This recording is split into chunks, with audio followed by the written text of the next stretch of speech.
Hello everyone, Editing D here. This is part 2 of our final session of RogueTrader, which has been edited down to a more reasonable size for practicality. So sit back and enjoy the fascinating conclusion to our journey. Okay. Cool.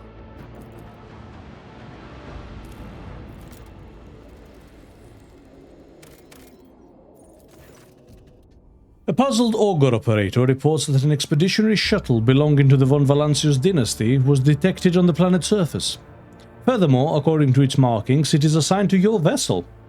The operator also states that the entrance to a system of tunnels was spotted next to the shuttle. Full report. In the registry of the expeditionary shuttle number 712, has been designated as irretrievably lost for many years. Information about the circumstances of its disappearance is suspiciously sparse, as if someone has deliberately erased it. We keep finding evidence here that Theodora basically tried to erase any and all... it's not a hive city, it's a Necron city. Yeah. Yeah. Theodora tried to erase any and all traces of her visit to these systems. Yeah. From the crumbs of information that remain, you gather that it was sent to explore some object of an unknown world, under the orders of Lord Captain Theodora, and never returned. After disembarking, you notice that the shuttle is buried halfway into the sand, and that the von Valancius coat of arms is practically erased from its side. The shuttle has clearly been here for a very long time. Next to the shuttle, you find crates of archaeological equipment, on which one can barely make out the emblem of the Explorators. Most of these crates are lying next to massive black doors of Xenos origin, the entrance to the tunnels. The descent takes several hours. You make your way through the cramped corridors, giving way to huge black holes, where a dim emerald glow from no discernible source brings forth the silhouettes of equipment abandoned by the tech priests. The suffocating, oppressive silence that accompanied you during your descent is broken only by the echo of your footsteps, deafening and yet so insignificant against the background of Cyclopean arches. Oh, shit, we'll go in. Oh, cool.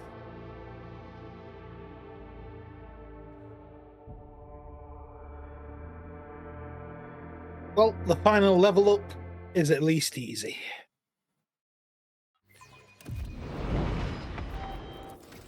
Admit. No. Yep. Ladies, gentlemen, others, children of all ages. We did it. We're at the end game now. Welcome to the highest rank. Follow my lead.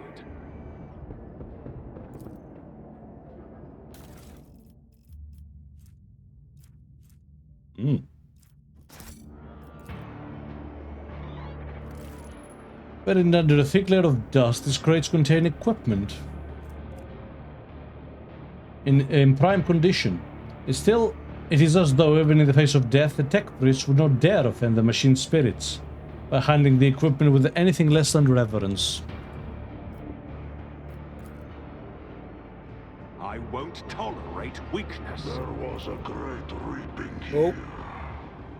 So many Necrons. brave souls fell, and their wrath brought down the very vaults of this tomb. By the way, we still have the sound effect from the snowstorm.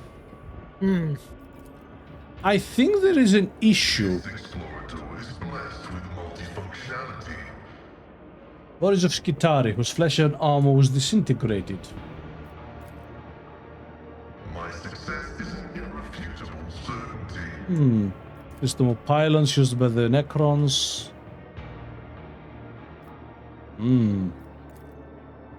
Oh.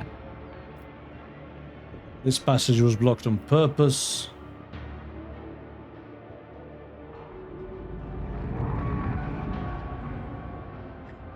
The creature emits a low hull, alternating with a strange metallic screeching.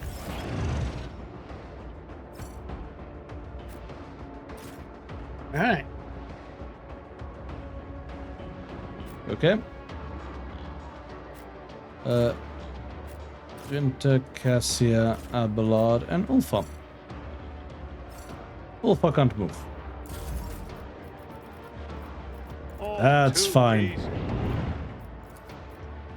Well, yeah, much like the sound on the spaceship, when we're fighting the Gene Stealers. Not a problem for me. Yeah.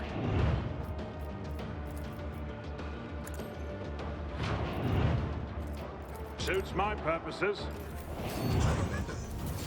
I'm not interested.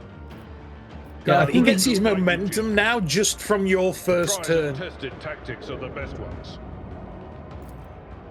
Necron Immortal. Oh. Alright. At your beck and exemplary strike. It will target well struck.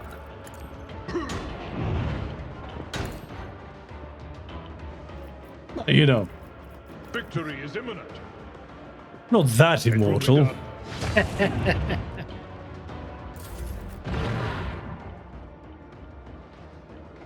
Although to be There's fair, an the, awful. As the tactical imperative dictates. I was like, what do you call it? They're immortal on account of he just got teleported away. He'll be back. Equation. Your life is in net significant value. Shit. Nice. Yeah. Oh, is there no way to get both of them? It doesn't look like. Damn. Running by narrative, the old desire condemns you. Request denied. My vows. Nice. Awesome. Pretty sure there's only one thing left.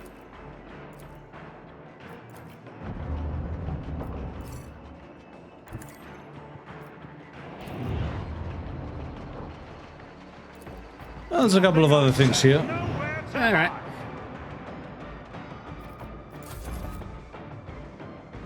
Okay. Cassius gonna buff Ulfar. Me? If you insist, Lord Captain. Wait, is that Necron on your right active, or is no? Not He's yet. slumped. Fame-hungry. I think they'll activate over time. Yeah. See how the wolf succeeds. No, no, I do not.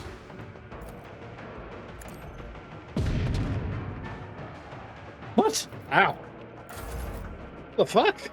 The hell was that about? Emperor, give me strength.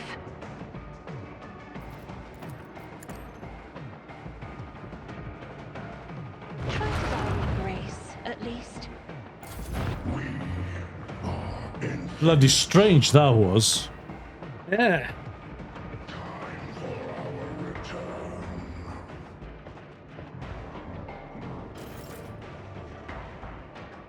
Incidentally, if you were wondering, what is the one disadvantage of Necrons? Low as shit. Doubt is Yeah. for the weak. I'll do it. I remember when we used to watch mini wargaming when we first got into Warhammer, and Matt would often play Necrons. And if he didn't have them in transports, yeah, they were slow as shit.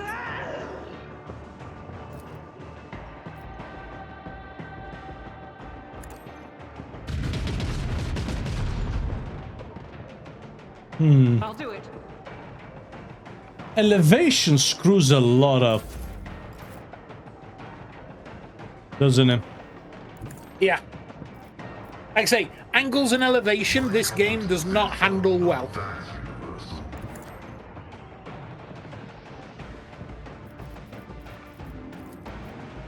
Request approved.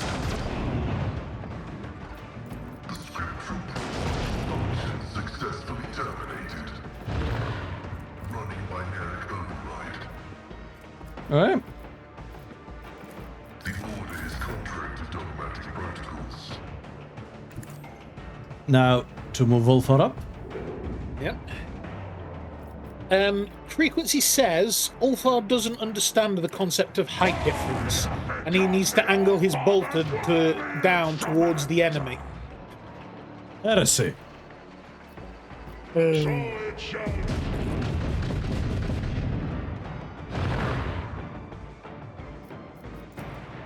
Oh, shit. When did they get there? Right now. Right now.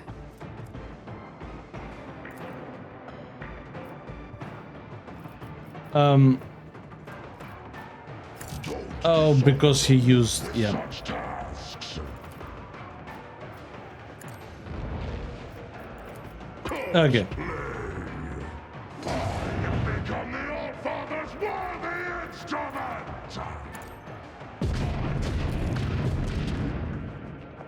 Good. Wolves reign. Very nice. A tactically sound approach.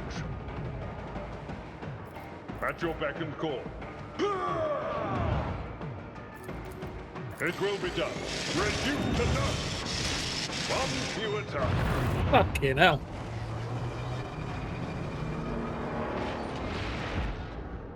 Abelard still has his can open and there's nothing to fear.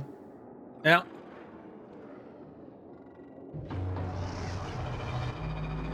That's a lot of Necrons, though. Yeah. Luckily, we're overpowered as hell. Yeah. Like the Xenos.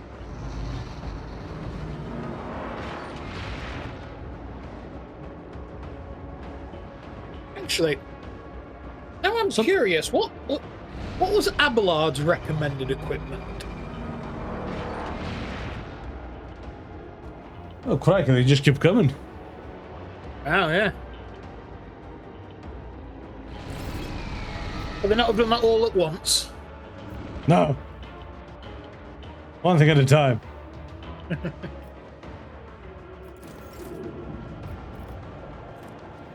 Oh yeah, the sanguine armor is recommended for him. Cool. Suits my purposes. Not a problem for me.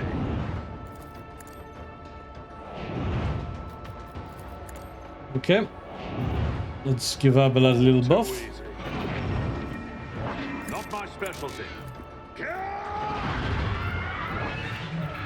Absolutely not. Let's give Argenta a shooting buff.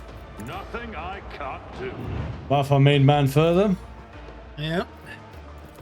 Suits my purposes.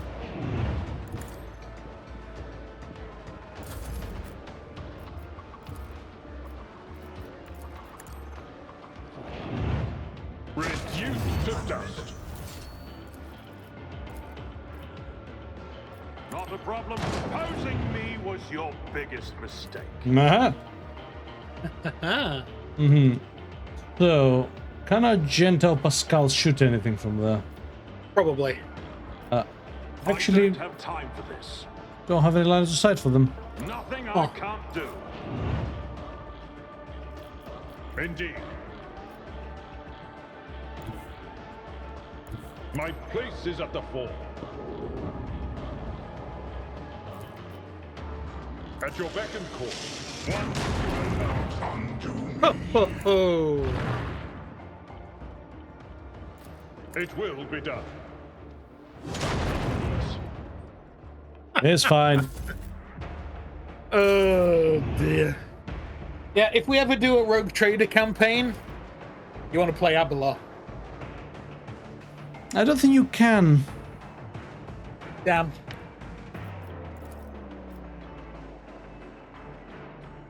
Battlefields are always drowned in Just- scarlet. Well, unbalance the game. Do not dare ask. I think it's too far. Isn't this a job for the serfs? Our foes reek of cowardice. So it shall be. Let's see. Can do it.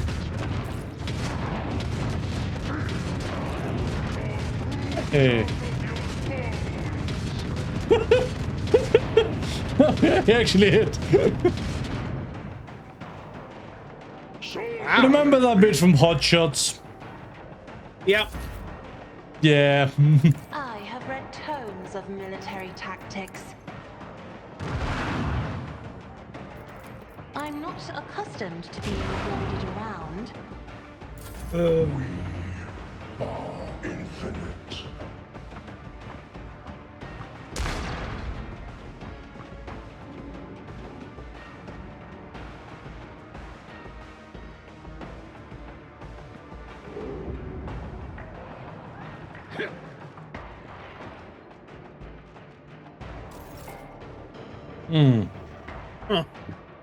The enemies of the Emperor will be undone.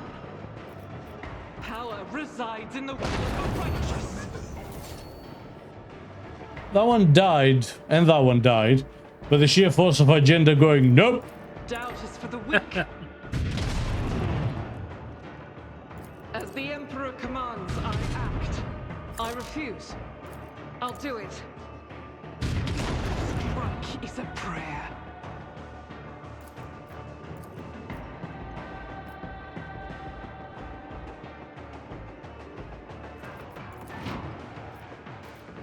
As the Emperor commands, I act. Doubt is for the weak. Okay. I'll do it. In fact, let's do it from over here. I will bathe this battlefield in righteous fury. Ready? Yep. 0, it says. Let's give it a shot.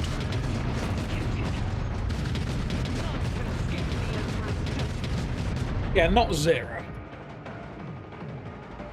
God Emperor, move through me. Be the fire in my heart.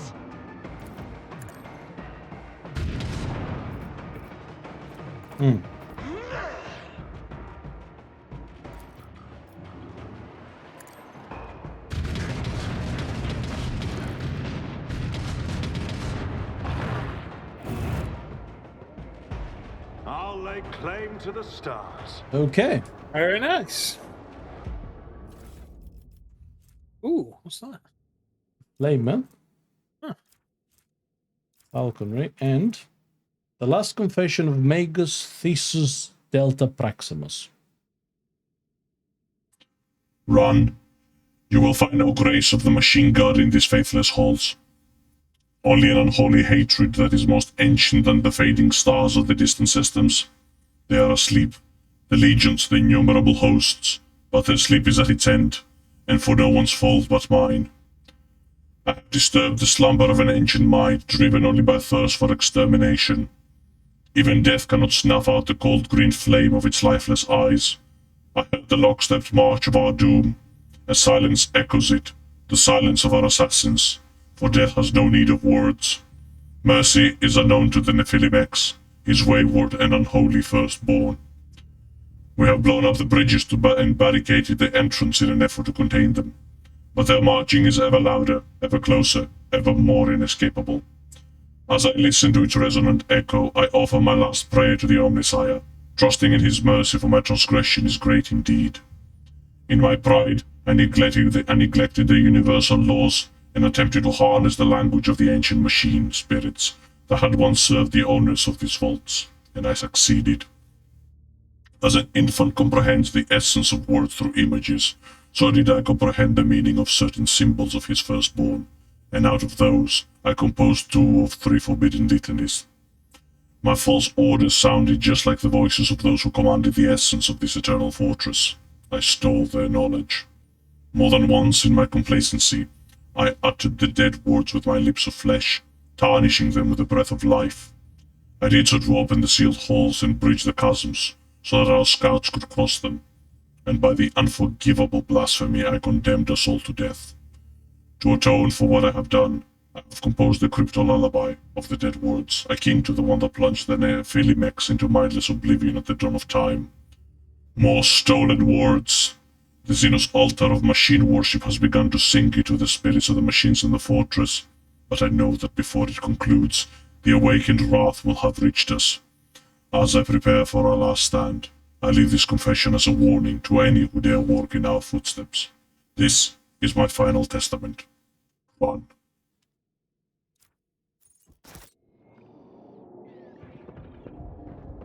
Cool. Yep. That's about right. None shall stand in my way. And no loot to get either, because Necrons teleport their bodies away. See, Necrons is why it's actually difficult to study them. Yeah. They don't stay there. When they get damaged, they just zoop away. Space Marines can't eat them either to learn anything. Oh! As you approach, the black metal of this ancient plate begins to move. Strange geometric shapes, symbols of some kind, appear on the surface. The host of smaller symbols glitters above them. They are no less mysterious and inscrutable. We did not learn the Necron language. Oh. The Nephilimex books of wisdom, knowledge, received from the Omnissiah himself by his most beloved children. Knowledge that led to the most terrible betrayal of all. Two of his mechadendrites extend towards the stele with covetous trepidation. Two others coil tensely as though about to attack it. At first, upon touching it, the metal feels not much different from plasteel to the touch. But as soon as you apply a little pressure, it becomes pliant and viscous, like a cold resin. Emerald green marks linger for a moment where you touch it and before being swallowed by the black metal. I'm gonna carve my initials. You spend several minutes trying to carve your initials to the ancient Xenos artifact with your knife, but the metal instantly heals any damage done to it. The idea seems more pointless with any passing minute. Slowly sink the knife into the slab. Huh. The blade is now stuck into it. But yeah, we didn't learn the language. Oh. A new challenge for me? I don't rightly know where the opportunity to do so was. No, it was.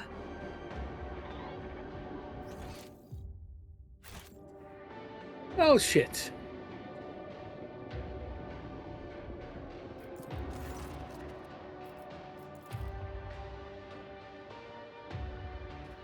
Well, as soon as the hand touches this symbol, new sentences begin appearing on the slab surface. They dash around maddeningly fast, overlapping each other. They seem to be trying to burn alien and unsettling messages into your mind. Discerning these messages, let alone comprehend them, is beyond you. Your nostrils are bleeding. The searing pain inside your head is like dead fingers digging their nails into your brain and trying to squeeze it out. You snatch your hand back in a hurry and look away. You feel nauseous. The sense of being invaded is gone, leaving only its horror behind. A horror you are not sure is your own, and not forced upon you by the will of a different mind. The inscriptions freeze and fade away. The symbols you touched erase from the slab surface. Lord Captain, are you uninjured? Sound of mind? Why am I even asking? The answers have been obvious for a while now. The seneschal mutters the last sentence under his breath. Wrinkling his nose in disgust, Ulfar asks, "Do you go poking your fingers in every kind of Xenos filth you encounter, Vater? Or have you just taken a liking to this? Would you like me to chop off the hand before something happens? It will be quicker and almost painless. We'll choose a nice augment for it, no?" Kick the slab.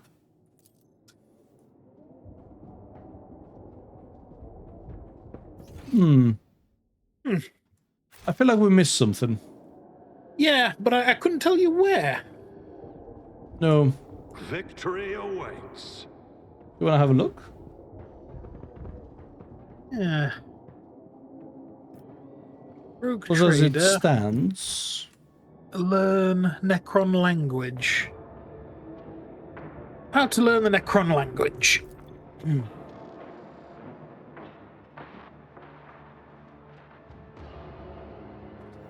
Frequency says, well, that settles it. Delete all saves and start a new run. Turns out the only opportunity to learn that was like at the, the very first... Oh, Christ, can you imagine? Okay, so on the first world, there are 3 checks surrounding the main central cogitator that starts the fight. If you go through the options, pass all the checks on the outlying areas, you find the option. After the tech use option, the first one, you should proceed with the second option. Not the one that starts the fight. What? Sorry, I'm reading this Steam guide and it's... No, I fail to understand what you mean by world. Yeah, it doesn't say what world, it just says... I think it's talking about the world we were just on. think it might mean this one.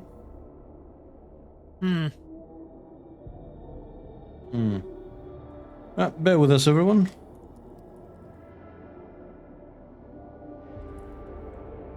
No, I don't actually want to know how to read Necron like... Oh, God.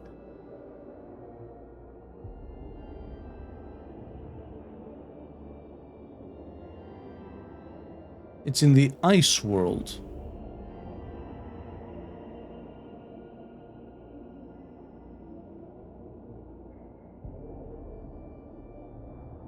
Did we miss something then?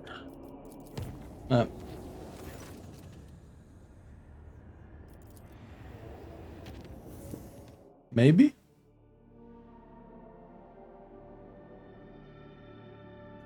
Let's have a quick look before leaving. Sure. Apparently it's in this ice world. Which we have been to. Yeah. Do we miss like a cogitator or something? Must have done. I think it might be too late now. Yeah.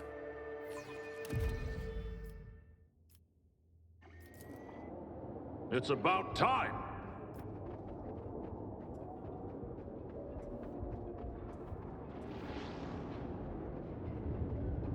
So we spoke to this. Yeah, okay, I think we may have pressed the wrong thing by doing it in order. Yeah. As it says, okay, so on the first world, there are 3 checks surrounding the main central cogitator that starts the fight. Is this one, yes. Yeah. So, Yeah. really? Yeah, we buggered it up. No wonder that achievement has such a low rate. Yeah. New run it is then, boy. No! No! You mad bastard, no! Tempt me no more, foul spirit! Yeah,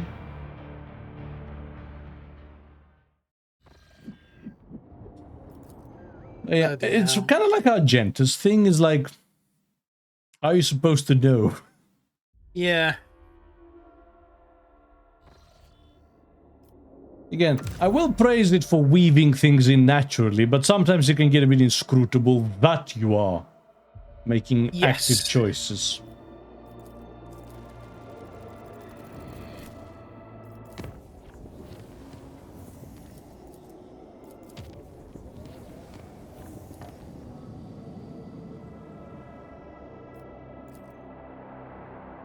Okay. At 4 hours in... Yep. I have visited all the systems in the Expanse. There are 3 suns around that world. Okay. It seems that all color has died from this world. Grey masses of rock give way only to brownish sand and the black void of gorges. The team barely notices a strange detail amid the drab landscape. An extensive area where the land is too smooth. As they approach, it turns out to be a lake of moving metal, in the center of which burns a green arc discharges. On its shores lie the ruins of pyramidal constructs. Through magnoculars, it is determined that the remains of the pyramids are slowly melting, creating flows that dump new metal into the lake. The smoothness of the lake is lightly rippled by currents trying to extinguish the flame in its center. It's an exploratory team. Specially equipped servitors are the first to disembark on the shores of the lake. The explorators surprise, they return unharmed with samples of the anomalous substance.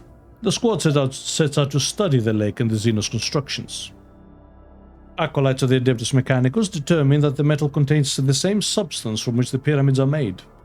The behavior of these metal particles indicates that the constructs made from the metal are capable of regeneration just like living matter, albeit incomparably faster.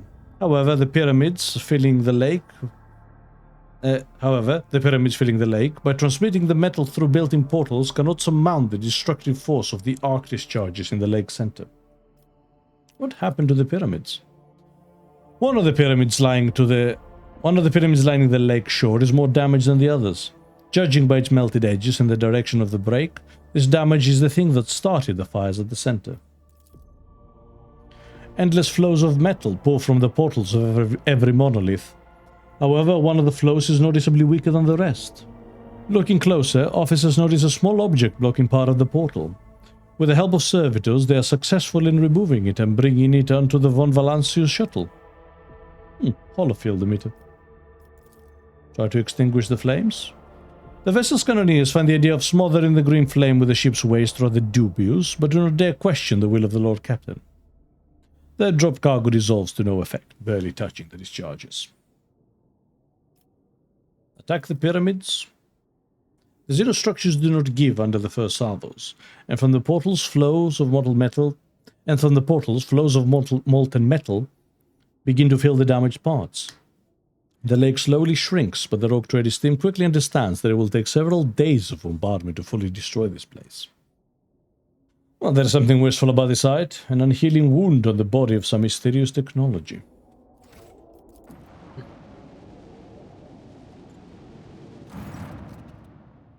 Judging by the orbital trajectories, this is the parent star of the system.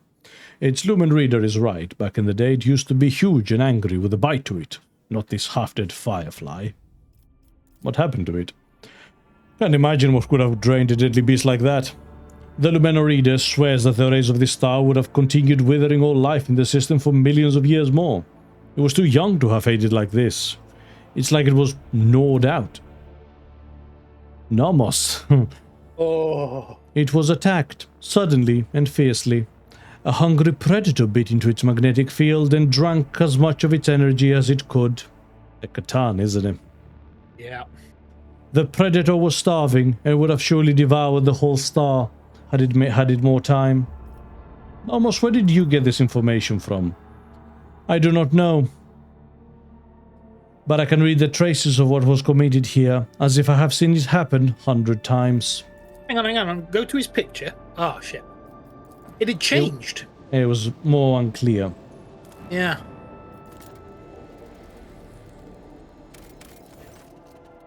A shuttle of Imperial make is detected among the rocky gorges of this planet. Along two nearby Xeno objects, monolithic structures embedded into the landscape. When scanned, the objects restored the signal, but no signs of enemy activity nor signals from the shuttle are found. Send scouting servitors? The signals disappear as soon as they approach the cliffs between which the shuttle was found. Not one of them returns and no data is received. Disembark and examine. Maximillan von Valancius wishes to personally explore the enigmatic monoliths.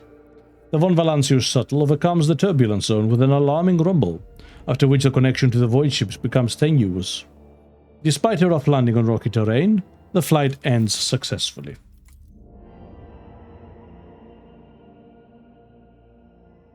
I'm thinking we could have probably split that into 2 sessions. Probably could have, actually. Oh, we are close now. I can feel it. Yeah. You visited all optional locations. Hey! 2 hearts of iron beating in your chest. Come! Exterminate on sight.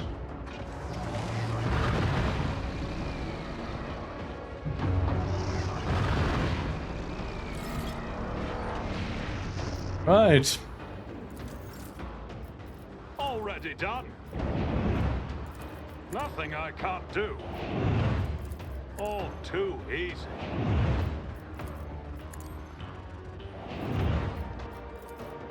Nothing I can't do. At your beck and call.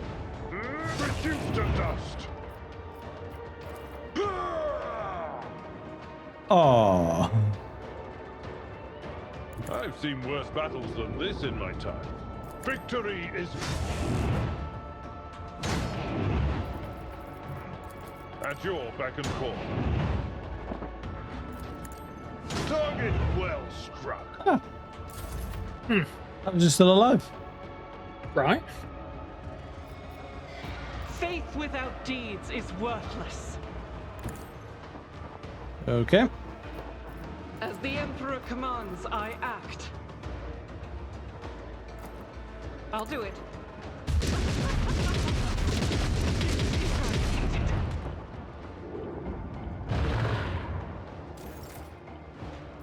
Oi, Doubts sort of. for the weak.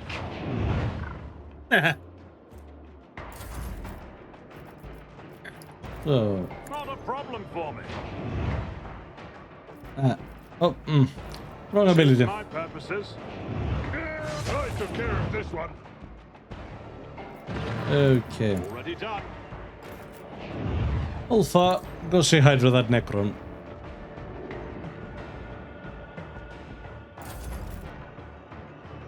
Be careful not to cross my gaze. God, I can't believe Frequency wanted us to do another run of this. Can you imagine? But you didn't stand a chance. Another 150 something hours. Not a problem for me.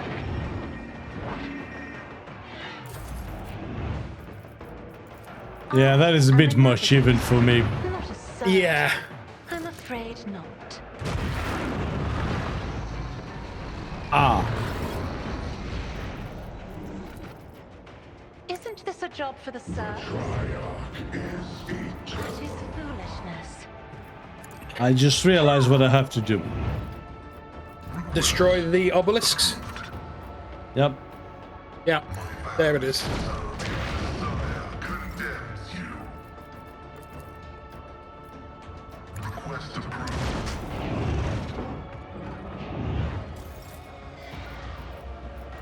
No, don't try to do that.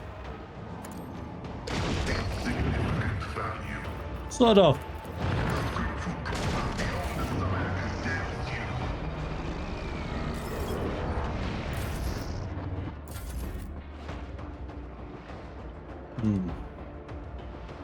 In Rejoice fact, in battle. I'll use Argenta. I'll do it. Faith without deeds is worthless.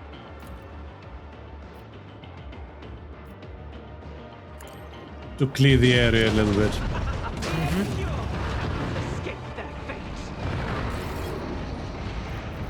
I'll do it. The enemies of the Emperor will be undone.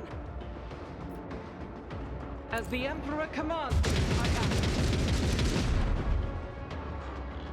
Did it break? I'll do it. I don't think so. I will not. Doubt is for the weak.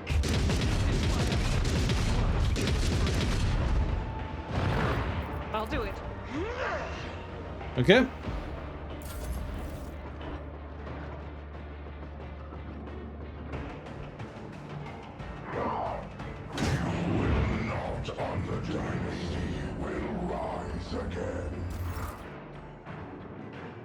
Oh, I did it.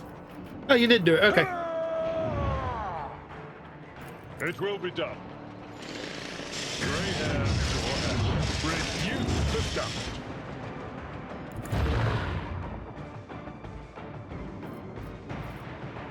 Indeed. Target well struck. Okay. Victory is imminent. At your beck and call. An exemplary. I took care of this one. Is that it? Tried and tested tactics. Think are so? The best ones.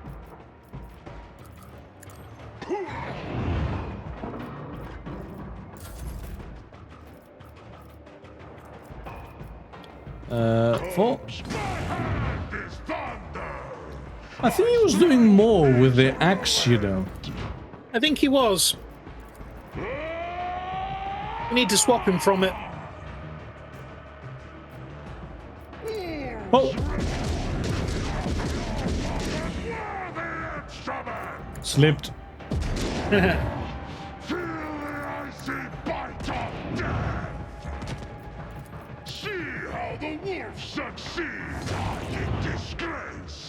Good.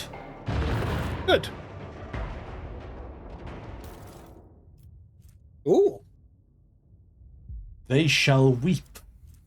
cool. A void suit and a ship's log. Oi. The Vox does not produce sound immediately. The officer who made the recording speaks clearly and confidently, but also softly, with barely perceptible vibration in his low orator-like voice. It seems the tape is partially damaged. Entry 1.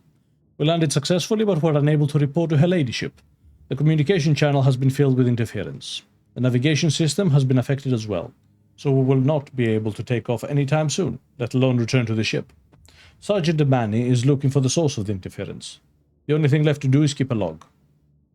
Entry 5. Thanks to the information we received earlier, we managed to partially decipher some of the inscriptions on the obelisks. Only the general meaning is clear. The creatures buried here are extremely hostile. We have not been able to identify the source of the interference affecting our communications and navigation. Lady Theodora made it clear that this expedition is extremely important, so that we will continue the exploration regardless of obstacles. Whoever finds this Vox log must give it to Her Ladyship personally, and no one else. Entry 18. One of the structures being inspected incinerated Corporal Monroe. We buried him with as much dignity as possible in these barren rocks. His sacrifice need not be in vain, but we'll be more careful next time, and we will not embarrass Her Ladyship. Entry 19. The explosion of the Xeno artifact damaged the engine, the fuel compartment, and the cargo hold where we were keeping supplies. It is unlikely that we will return to Lady Theodora's flagship, but we have almost completed our task and are about to enter the buildings. What matters is the preservation of the data we have obtained. There were no dead people behind the monoliths. The creatures attacked us as soon as we managed to activate the gate mechanisms in one of the buildings.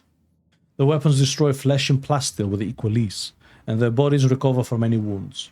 The wards are interrupted by a bang and a yell. I will keep recording this until my final breath, and I hope it benefits the house of von Valancius.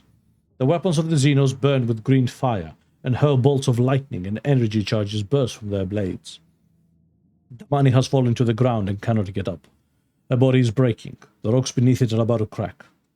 Tell Dahlia that her father gave his life for the good of the von Valancius dynasty. May she be proud of... Did we meet a Dahlia? I can't remember. Oh, stimulation protocol. Oh, It adds added stimulus. As the servo skull gains the 5th stack of this effect, it grants an extra turn to a random ally. cool. Neat. You can still recognize the von Valancius coat of arms in the half-abraded emblem on the side of the shuttle. Parts of the hull and equipment looks as if something vaporized the ship's component layer after the other. Gloom rifle. An inevitable demise. I'll lay claim to the star. Operation successful. Oh, yes, these are the Necron pyramids that actually move. Yeah, it's buried. Yeah. Ah, cool. What was Theodora fucking with? Oh, all sorts of shit that she shouldn't have been.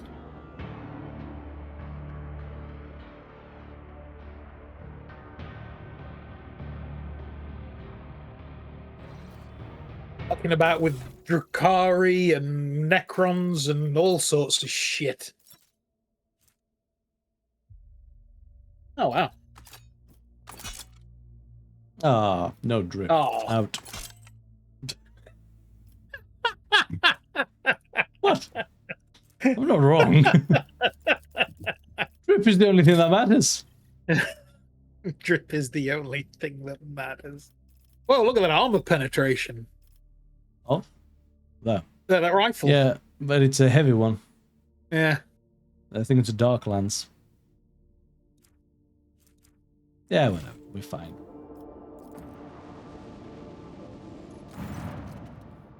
These things. I've never seen anything like them before, but the panel of the ship's tech priest, Luminoreaders, says they are star corpses. No, what corpses? They are called stellocide victims. What did the Luminoreaders mean? Who knows what the star sage is? Apparently, when a star dies a natural death is different. These look like they were murdered and plundered, or their energy was siphoned, just like when a spider sucks the innards out of a fly. And witnessing those husks, if you don't mind me saying, scared the Luminor Reader so much that they wet their metal trousers. Do you think we're observing far too many stars here? I agree, Lord Captain. The stellar trajectories also suggest that most of these stars did not used to be here. Someone was hoarding them in this system, and I wouldn't like to have been here at the time. The gravitational currents would have been pure chaos. Who could have pulled this off? Something like that. Was it the Drukhari? Dragging stars around like they are their property isn't quite in character for those damn Xenos.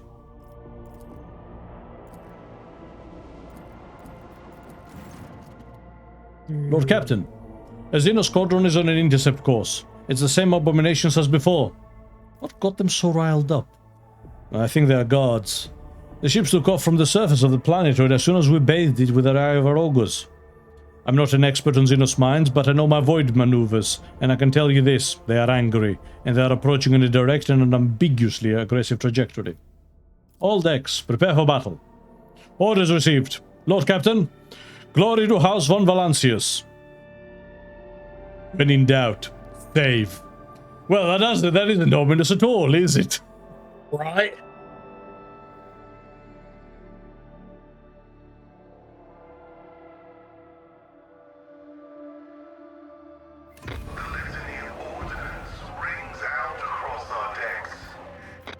Oh, we actually got the first turn. Yeah. Right.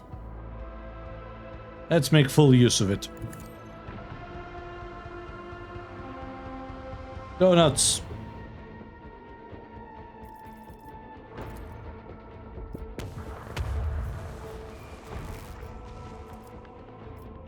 Okay. Fire the launch battery. Start damaging this one. Mm-hmm.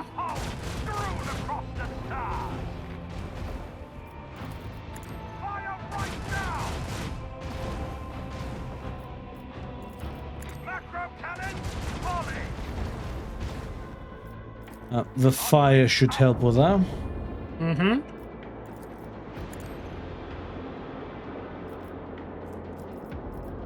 And yeah, let's also send out a boarding party.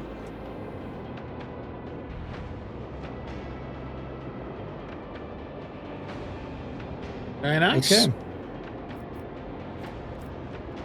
I think that will do. Yeah.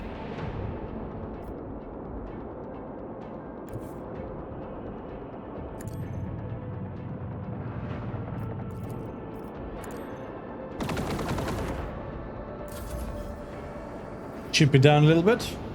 Yep.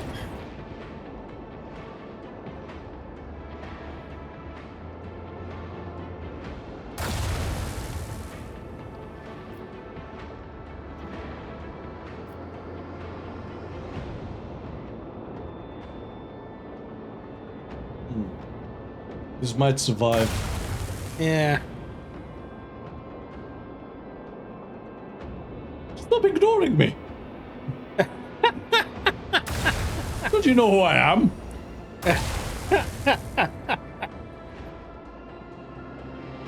Actually, yeah, can you kill that one so I can, you know...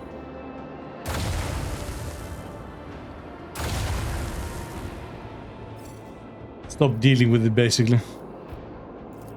Leave their hull strewn across the stars.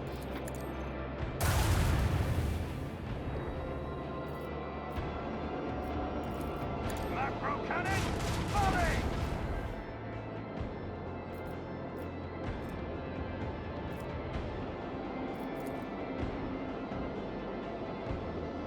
Lay in the course. Okay. Very nice. That should expose him to my other broadside. Good. Are you? Turn around. Torpedoes.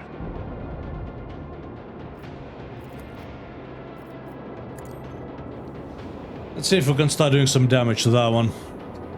Frequency said they know who you are, but they care not. Unacceptable. Kill them all. They must care. They have to care. This one goes down.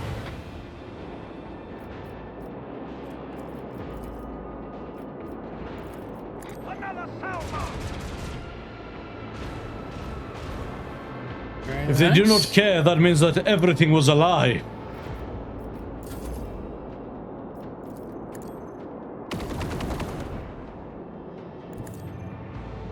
Also highly unlikely. Of course they care. It's me. Fake news. I am the best rogue trader.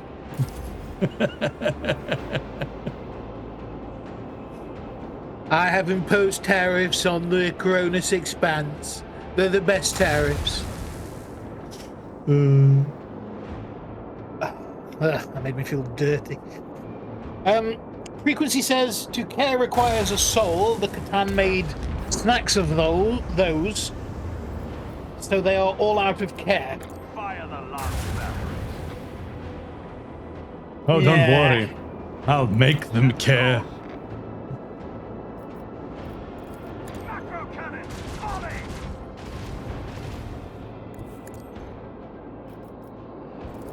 Another salvo!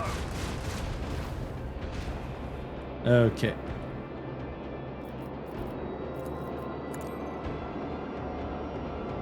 More boarding parties.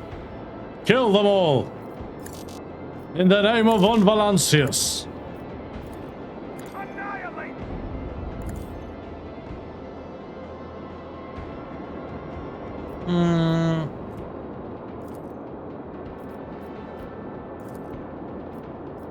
Oh. Yeah, there we go. Macro cannon, volley!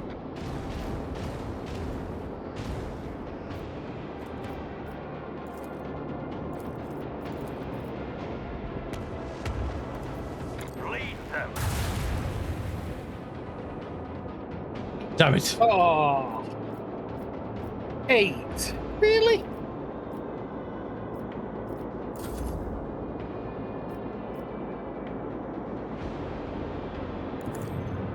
There you go. Keep peppering this one. You cannot hide forever.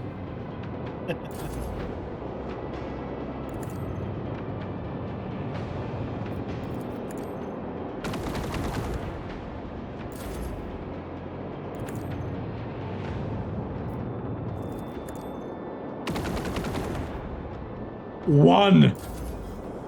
God damn it. It will die from the fire at least, but like, come on.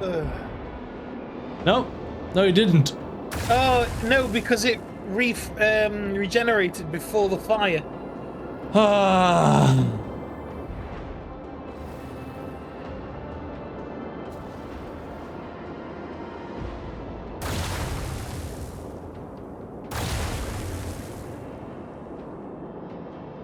Frequency says, it's the Necrons hiding forever is kind of their thing.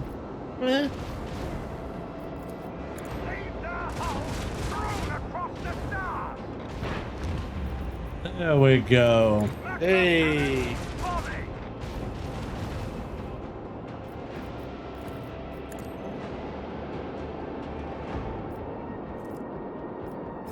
Okay, and I will also... I have to wait for them to come back, okay. I will also leave you a little present. Onward! While I go and deal with that. This one's going down.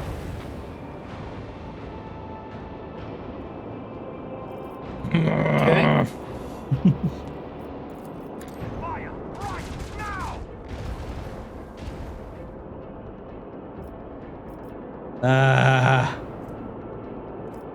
There's nothing I can do about this. Any maneuvers? No, I'm out. Damn.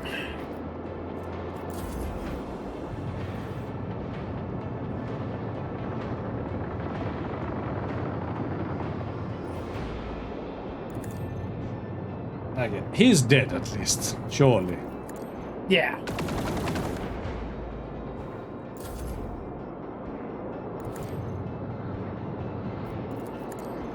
Okay. Finally. Right. Thank you. Mention this triumph in my memoirs. Bloody hell. So, it is time. The Tomb World. Epitaph.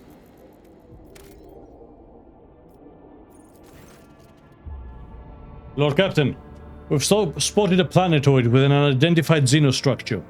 Something tells me this is the place we've been looking for. Ogo clerics detect a field of void mines on our trajectory towards the planet. What do we see on the planetoid? Practically nothing. The Ogo clerics say that the magnetic radiation blinds the machine spirits. We see some kind of wicked pyramid, and we're picking up on a few encrypted Vox transmissions. Tell me more about these mines. Good mines, I know from experience. Encased in ceramite under a coat of chameleonin. The Cogni detonators are inhabited by the most malicious and cunning machine spirits you've ever seen. Far too good for pirates, and given that they've been planted in 7 cubic kilometers, that isn't that these are gifts from the Lord Inquisitor's own stores. Transmit the deactivation codes. Beginning transmission. Receiving return signal. 5% of mines report a transition to sleep mode. Receiving coordinates of an area designated as main landing site. We have a safe channel of approach towards Epitaph and coordinates for landing. Any traces of Calcazar? Plenty.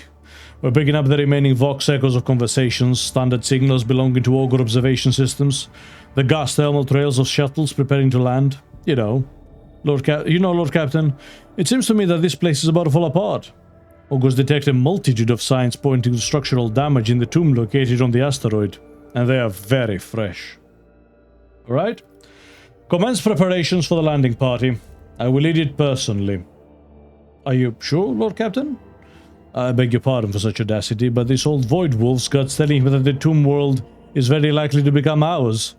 I have this bad feeling, sir. I have this bad feeling as if... Forgive me, your lordship, I've completely lost my senses giving out advice like that. No, I'm ready to face whatever lies in wait. We make the landing. Be careful, your lordship. We'll wait as long as it takes for your retrieval signal, even if every Xenofleet in the world appears to swat us out of orbit. Finale. Let's do this. Oh, let's see where this journey ends. I am so curious to see what it is he's been planning.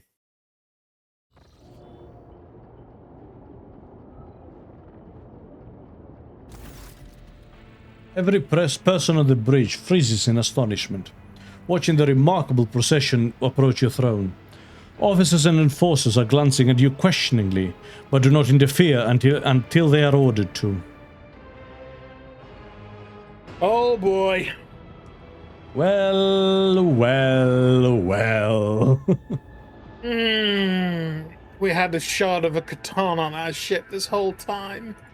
We have come to speak with you, Maximillian. You gave us food for consideration by revealing the mystery of our origin. From then to now, we observed, calculated, sensed, and we discovered that the great change is coming. A trial. We see the potential for a great disaster. It is already ripening. The wave could crush down upon the Coronis Expanse, and perhaps extend beyond it.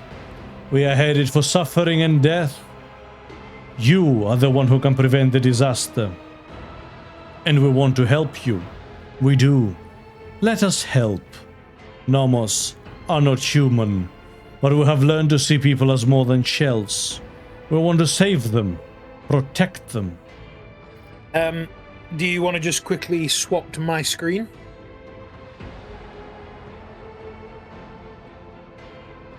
Say hello. Yeah, that is,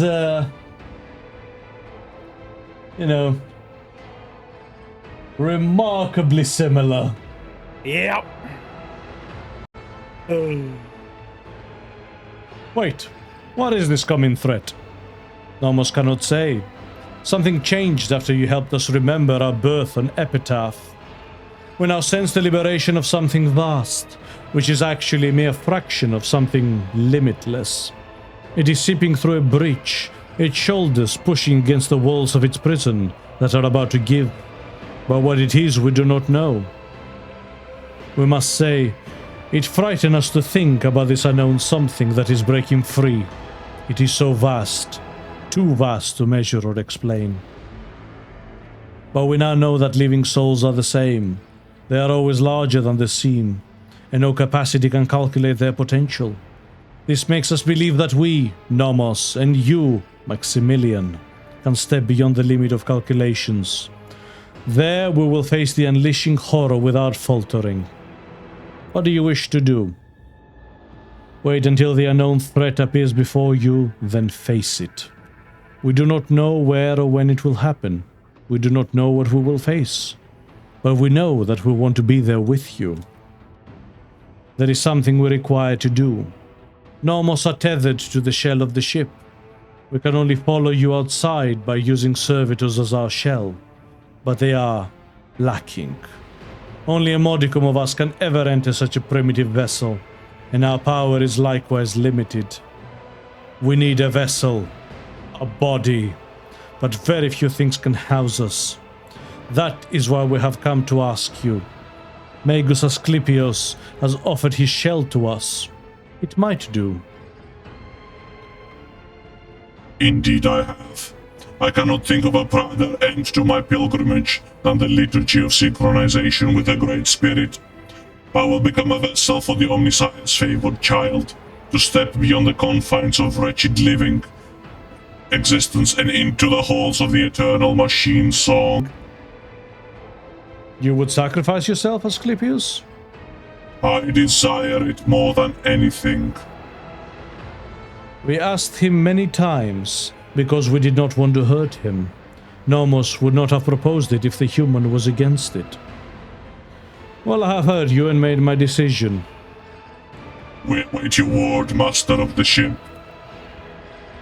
Please, give us freedom, and we will stand with you in your hour of great need. In for a penny, in for a pound. So what if we have created one machine god? Why not two? You can take Asclepius' body.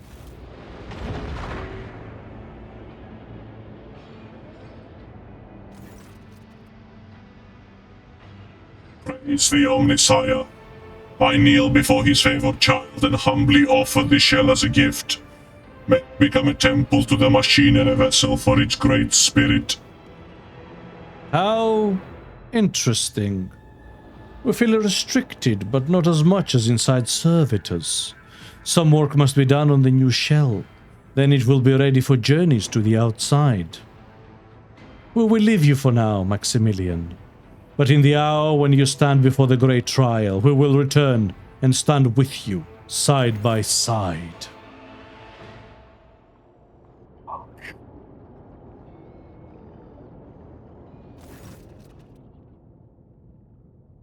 Your Lordship, the shuttle is ready for landing. We have the exact coordinates for a secure landing site. Will you authorize the start of the expedition? I still need to say my goodbyes.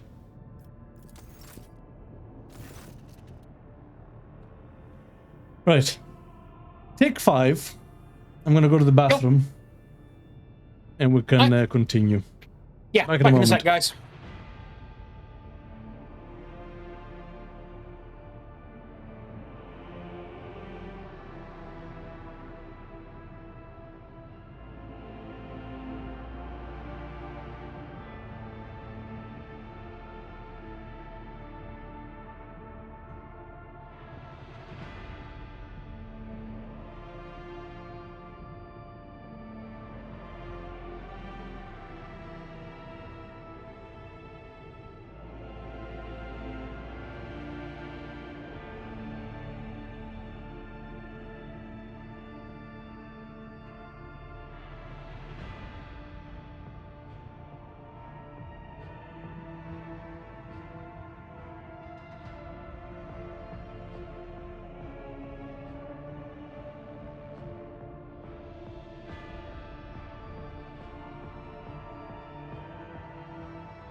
Hello again. Welcome back. Before we start, Frequency says, so now you have a tech nerd Catan shard walking around. Oh, and you're in Necron-infested space. Well, I don't see anything going wrong with that. Oh, nothing can ever go wrong for Maximillan von Valancius. Abelard looks at you with a tired smile. He cannot resist giving you his characteristic appraising glance. Well, Lord Captain, my service to you began under the most remarkable circumstances. I should hardly be surprised that you have delivered us into circumstances more unexpected and surprising than ever before. Of one thing I am certain, the von Valancius dynasty will cover itself in glory today.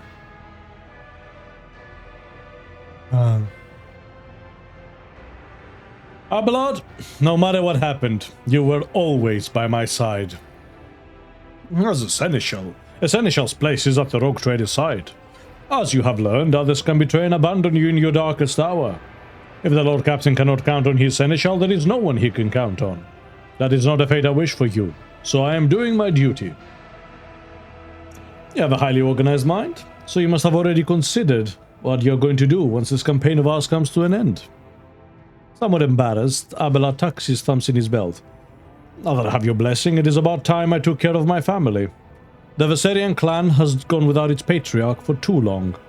I should make time for my descendants before some noble upstart tries to chew them up again. So are you ready to follow me all the way? As always, Lord Captain. I would follow you into fire and back.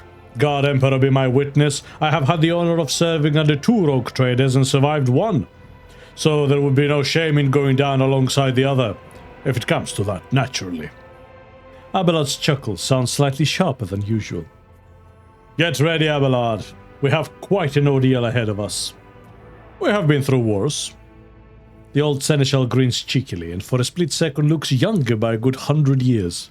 Then he bows his grey head. I serve House von Valancius, Lord Captain.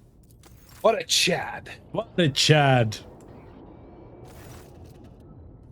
I am not a priest, of course, and the spirits do not always speak clearly to me, but I did cast the runes. You have a great challenge ahead of you, Eitvater. Be very careful, or better yet, take me with you. There is no better way to guard you safely. Well, I am glad the Emperor brought our paths together. This only proves we will not lose, Eitvater. Go into the foulest hole in the universe where only low-born and wretched inhumans crawl. Fall into darkness and then cry out, who here believes in the All Father, sisters and brothers? And even then, in the world's most rotten pit, you will hear an answer. If you reach towards the voice, you will find a worthy companion. Everyone who believes in him and follows in his footsteps is given the chance to become someone greater and more worthy. Xavier Calcazar is waiting for me down there. Shall I give him your regards? I would rather talk to him myself. My angry and vengeful heart tells me that only he knows why the Baleful Howl Pack died. It also tells me that I will not forgive myself if that puffed-up arsehole Calcazar somehow dies before I reap the answers from his leering mouth. You found your pack and our campaign is nearing its end. What are you going to do next? I will return to my brothers and sing the saga of the Baleful Howl Pack. I will carry it all the way to Fenris and pour its ringing verses into the ears of the Jarl and the Great Wolf himself. Its burning words will warm us during the fierce hell winter. Ulfa grins. And the brothers at the table will nudge each other and point their fingers at me and say, it was he who crafted such a beautiful saga. How generous the old father has been to him. Fenris Yolda Black. Fenris Yolda Eitvater. Ulfa bows his head solemnly and respectfully, an untold honor granted to a mortal who has impressed the Emperor's angel with his deeds. Iliad looks at you, her emerald eyes shining with quiet determination. When the path my lost soul was following crumbled beneath my feet, shattered, plunged me into doubt, you were always there, Elantark, despite how much you hated my kind, despite what my kin were doing. It is time for me to repay you in kind. Our journey has not been an easy one, but I am glad both of us are here today. We both defended what we held dear, just as life has taught us. And today my soul is at peace, for we can share the pain of the coming battle between us, so it is diminished. Will our paths diverge if we survive? Someday we will, someday they will, Elantak. Exile opened my eyes to many things, but the path of the outcast weighs heavily on my heart. I think that I see my new path clearly now. It sings to me, calling me forward. The path of the warrior, the protector of those I could not save before. All that I have learned about the world, about humans, about you, I will take this knowledge into my new life, and into the lives of my kin. Our fate will be decided in the coming battle. Iliad's voice rings like naked steel. I am ready to drive back the darkness, Elantak. Are you? The Exalted One wove our destinies into a glittering tapestry of this world with gold and silver thread, Shireen. And today the pattern of our lives will either be completed. Jai snaps her metal fingers deliberately loudly, or the tapestry will be torn asunder. Personally, I prefer to place my hope in the first option. Whatever comes our way, we can handle it. I fear you underestimate your own power, Shireen, and overestimate the capabilities of ordinary mortals. After a pregnant pause, Jai continues on her usual playful manner.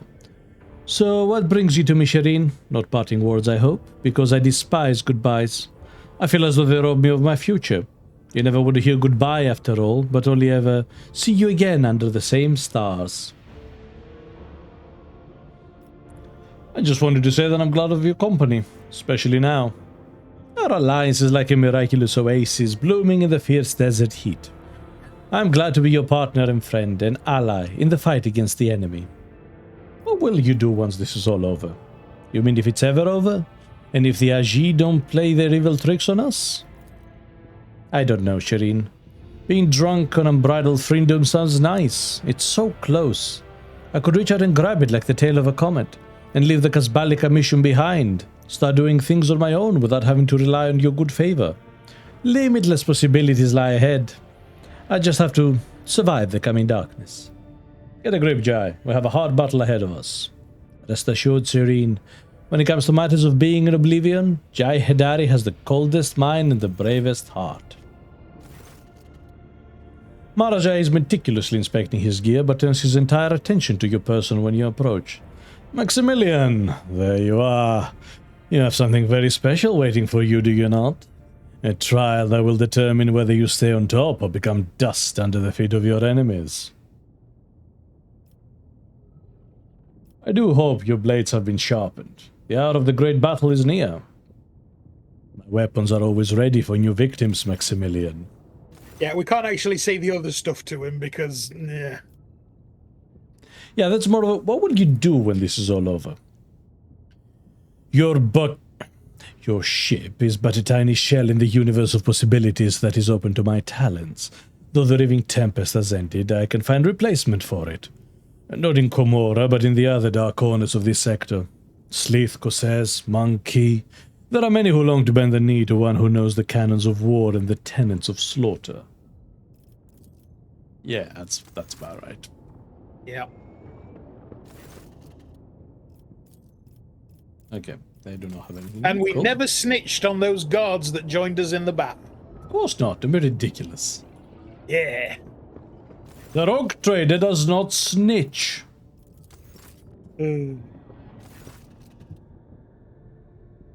Gibella stands motionless, deep in trance, but returns to reality the moment you approach.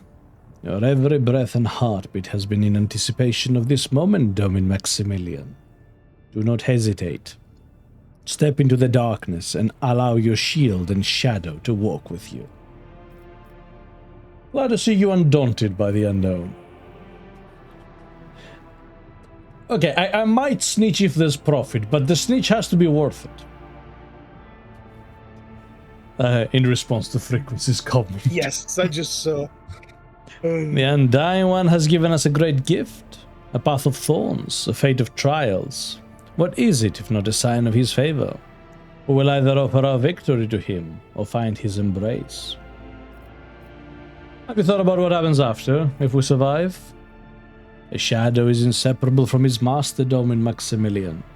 Will follow you as before and guard your thread. Now would be a good time to receive an inkling of the future. Have you consulted the tarot? There is no need for reading. The cards will ask if we are prepared to face the challenge with dignity, and that will be the answer to your own question. Every thread ends in death, but only the undying one knows the time and place. Solomon is still deep in thought, looking more like a statue than a living person. Only when Glato lets out a low growl, drawing Solomon's attention, does he break his stillness and raise his eyes. Come with some parting words, RogueTrader. Now is the time. There may not be another opportunity. Well, I am glad our paths crossed. Solomon braces his fist to his chest, looking you straight in the eye. The raw gesture looks unexpectedly heartfelt. It has been an honor to serve in your retinue, and it does not matter what lies ahead. Isn't that right, Glato? Without a direct command, the cybermastiff barks his assent. What are you going to do if we survive? You have entrusted me with the leadership of the Adeptus Arbitus in the Expanse. Whether I become the next marshal or not, I will have to leave your retinue and devote myself entirely to my new post. Hey, Glato, I'll keep an eye on your arbitrator if you die. Promise. Suddenly Solomon throws back his head and laughs. His laughter, unusually sincere and gleeful, rolls across the breach. Will you now? As if I'd let Glato die while I still live. Ready, Solomon? You know I am. Solomon places his hand firmly on his weapon, and Glato stands at attention, echoing his master's determination. The tech priest is checking his gear, whispering prayers to the Omniscient. He looks up to you and speaks matter-of-factly. The tactical equipment audit is 97% complete. No critical failures detected.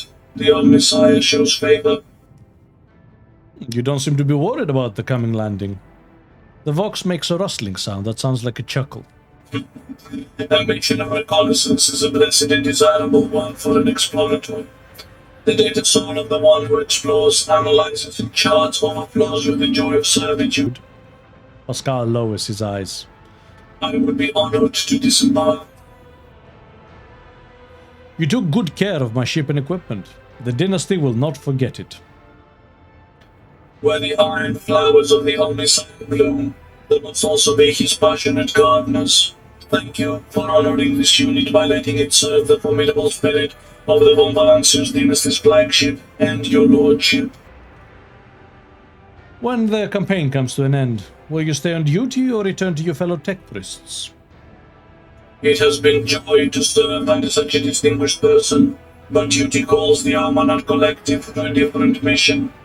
The message of change must be proclaimed. The believers must be separated from the doubters. Pascal?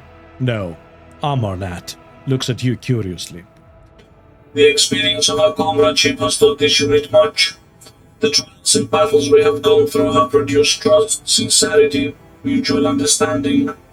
Almanat will lead in the flame. Almanat will lead his flock through the flames and forge the sect into a religion. Best of luck. May we have good fortune. Yeah. Yeah, not terrifying at all. Absolutely fucking terrifying. There is no such thing as good fortune. May the statistical probability be predictably positive. Nice. Oh. Heinrich von Valancius nods to you. Our journey together approaches its end. One last push and the secrets of the Expanse and Calcazar will be laid to rest. I can't wait. I'm tired of the shroud of secrecy that has hidden the truth, even from me. You will meet your mentor again down there, and I have questions for him. I want to know why I was left in the dark about everything that was happening in the shadows of the Expanse, why all the acolytes died on the way here. Well, almost all of the Lord Inquisitor's acolytes. Why... I want to hear what he has to say, and then make my judgments. When it's all over, what will you do? Heinrich places his lips together and shakes his head. I feel uneasy for even thinking about it. But if Lord Inquisitor Xavier Calcazar falls today, Heinrich locks eyes with you. Someone has to take the rosette of the Order Xenos at the very least, until the Inquisition Enclave determines who will be a worthy successor to Xavier. Epitaph awaits. Still your heart. Lead on, RogueTrader Maximillan von Valancius. Agenda greets you with a clear and burning gaze. I pray, RogueTrader, I pray that the hearts of your comrades remain strong, that our courage holds, and that our weapons prevail. I pray that the light of terror does not turn away from us even for a moment, that the fire within us only burns brighter as the foes before us grow fiercer. And I pray for you. Terror's light is what guides us through the darkness, and you are the force that keeps us from straying from the path. Together till the end, sister. In his name and for Terror's light. In his name and for Terror's light, echoes the voice of the Sister of Battle. Have you had time to think about the future? What will you do should we prevail in this battle? I will carry on in my service to the Emperor as I always have, but no longer as a fledgling Sister of Battle, but as a keeper of a relic that has been bestowed upon me by his will. I want to bring light to all the faithful in the Coronis Expanse, as Saint Argenta did in her lifetime. And I know I am ready for the mission. Well, we're almost out of time. Prepare yourself, Argenta. I am prepared. Now and always. My love. Cassia brushes the invisible weight of your shoulders with a light movement, and your heart feels a little calmer. What lies ahead of us is uncertain, perhaps darkness and oblivion, and yet I feel no fear, no trepidation, no doubt. Cassia's palm gently rests on your cheek. To be here with you, to share the last moments of peace before the inevitable. If either of us should die in the coming battle, know that I will look for you in the next life, until I find you again.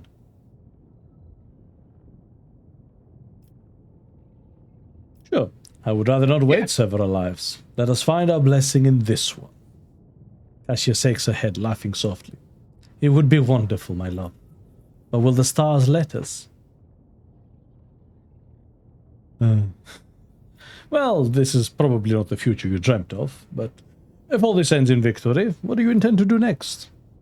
Until duty calls me, I would like to spend the best moments of my life with you, Lord Captain, and only the stars know what will happen next. Still yourself, Lady Cassia. The hour of battle is at hand. My heart is fluttering, Lord Captain, but not because of fear or doubt. I am ready to face what is coming. Alright, permission to take off.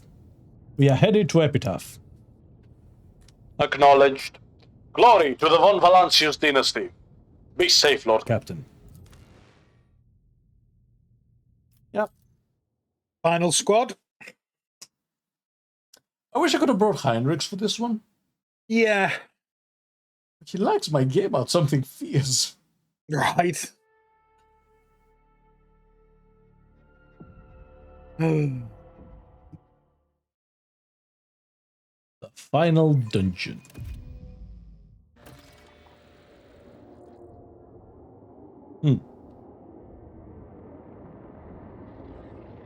Oh. Even the wicked Xenos were no match for the scourge that has befallen them. How pitiful their empty shells look. I hope it is not a ploy to... Whoa, whoa, whoa, whoa, look to the right. However, they do appear to be quite dead. Oh no! Oh. That is a Tomb World waking up, alright? That is a Tomb World waking up, holy shit! Okay, I think even Abelard might struggle with that one. I won't tolerate weakness. See, these Necrons are weird. They are. I think Kalkazar might have used the Eschatos. Yeah.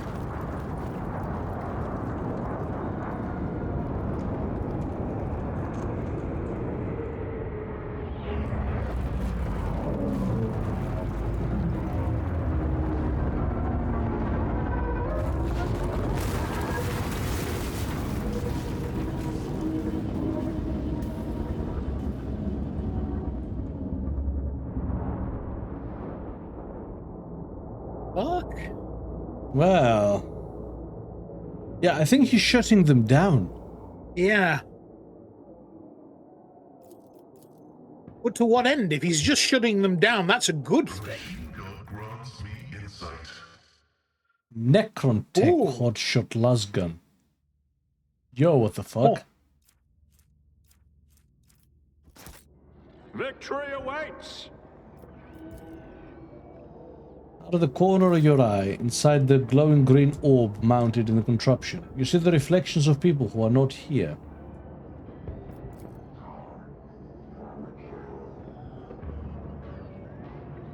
Yeah, they've been disconnected almost. Yeah. Broken finger sticks out from between the sarcophagus doors. Slightly ajar. It wriggles weakly. This explorator is blessed with The rack, the ruin.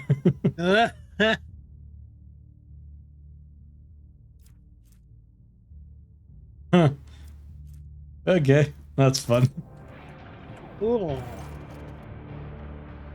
The drawn-out metallic groans form a painful and melancholy melody, but one that oozes with venomous spite. The armored planes sing in an unknown language. Damn it! And you feel as though the meaning is on the verge of reaching your mind, unless the monster cuts your life short before that. The grating roar is more like the sound of a metal torture instrument than a sentient being's speech. I recognize a leader and a true warrior in this one. Yet still, is Xenos unworthy of life, but a warrior all the same. I bet this noble madman of battle will fall by my hand. Ulfa casts a joyous look over the party, as if expecting someone to take him up on the wager. The Xenos' entire skeletal body is made of an unknown metal interlaced with greenish energy channels aglow with currents. Below its waist, the flares of a grav pad are humbling and rattling, its upper limbs fused into a formidable heavy cannon. Not a single part of the monster's body betrays vulnerability. Without a doubt, this is a technologically superb machine designed to annihilate all life. Disabling it will not be easy. We have done no harm to your race. Once I find what I have come for, I shall trouble you no more.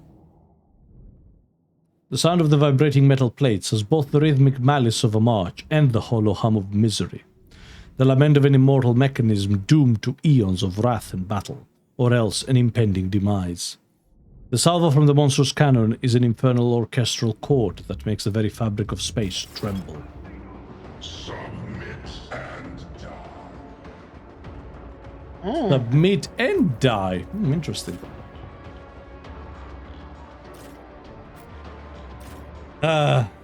See, you're busy tomorrow, right? Yes. Okay. I might reload from the, no return point. Over Yeah. And try to learn this bloody language. Yeah. So when we give our final thoughts, we have some, Yeah. some completion, I suppose. Suits my purposes. And speedrun it. All too easy. Yeah, it sounds like a good idea. Nothing I can't do. I'll pass. Suits my If I have purposes. time, that is. Yeah, yeah.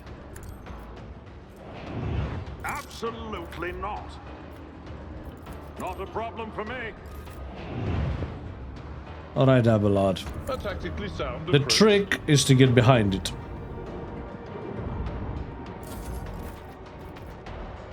Alright, Ulfa. The trick is to get behind it. I challenge you, damned. Okay, fantastic. Now, All too easy. Yorick, don't forget, the trick is to get behind it. Already done.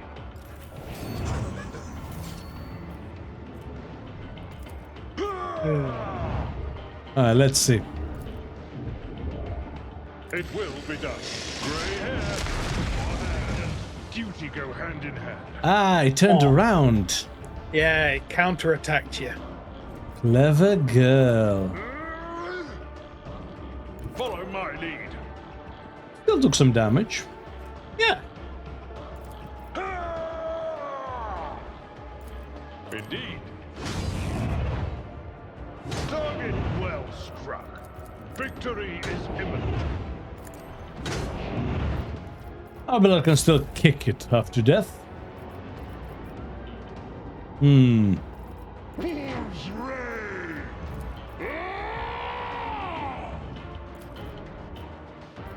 Cubs play! Call me all father's worthy instrument! I expected more. Yeah.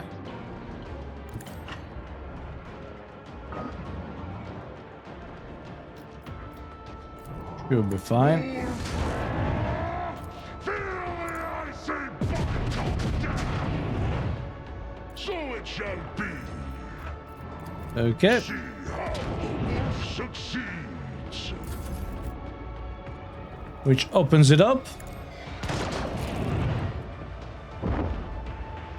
Maximillian gets the kill. Yeah, Nice. I'm very good at Step this. aside. The navigator is coming. The Triarch is eternal. Do not dare ask. Me? If you insist.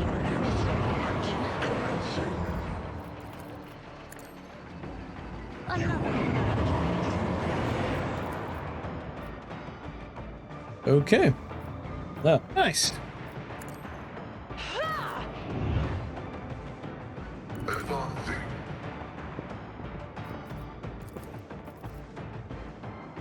Request. Okay. Beyond desire, vital function successfully terminated. There we go.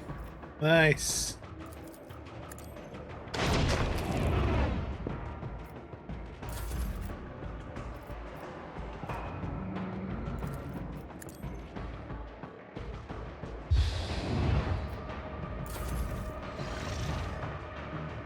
A few Necrons here, actually. Yeah. The great sleep is over. And no way to fast forward their slow ass movement. Yep. And they're tanky. Yep. My Calamite hide is strong. And we are over leveled. Yep. Well, we are max level. That should be fine. Okay, let's start on these guys. Hungry come.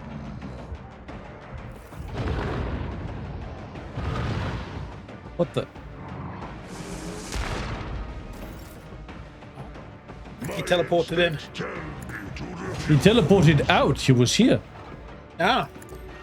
I will carve runes out of your bones. I hunger for battle.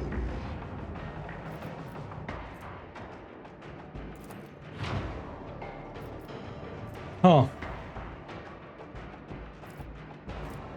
Wolves reign. I just noticed his boulder went from 3 to 20. Someone lesser. Oh.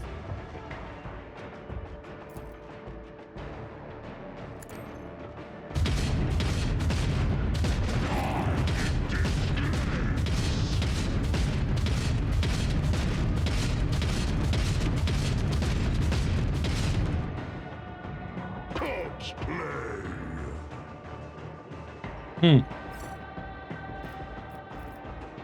Okay. Yeah, right. So it shall be. The wolf is on the hunt. At the very least, you clear that side of the thing. Yep. Wolves reign. Feel the icy bite. Don't dare like that. Ironically, these are pretty bad for Pascal to deal with.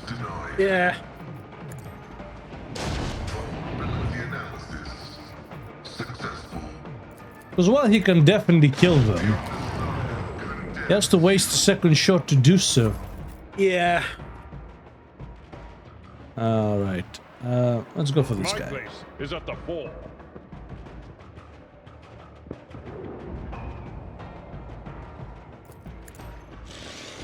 Grey hair, reduced to dust. I took care of this one. Target well reduced to dust. I took care of this one. At least this Roxor's pretty good. Tried Yeah. and tested tactics are the best ones. Because it has multiple hits, Target well. Reduced to dust. it actually finishes them off nicely. Yeah. At your beck and call. What I love about this as well, Yeah, right? We're, The stars themselves. yeah, I was about to say, we're over Relatively leveled, sound approach. really powerful, and you're not even will be using done. the momentum. Great. Fewer targets. Jesus Christ. And because he keeps earning movement when he kills.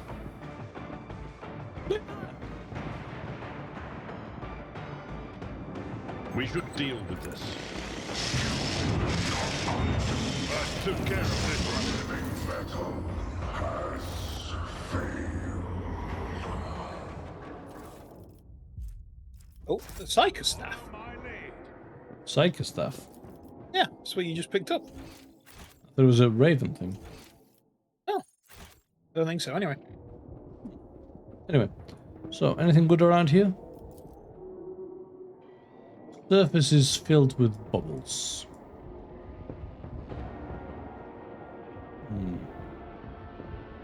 Oh, there's a question mark down there on the... Turn it back around, keep going left, there.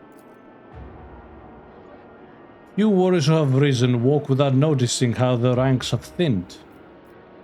The procession is a far cry from the march of annihilation it was meant to be. That's where we came from, isn't it? Oh, there's some goods down there on the right. Yep. Some of these ancient sacred machines are labeled with the von Valancius property mark, while others bear stark emblems of the Inquisition.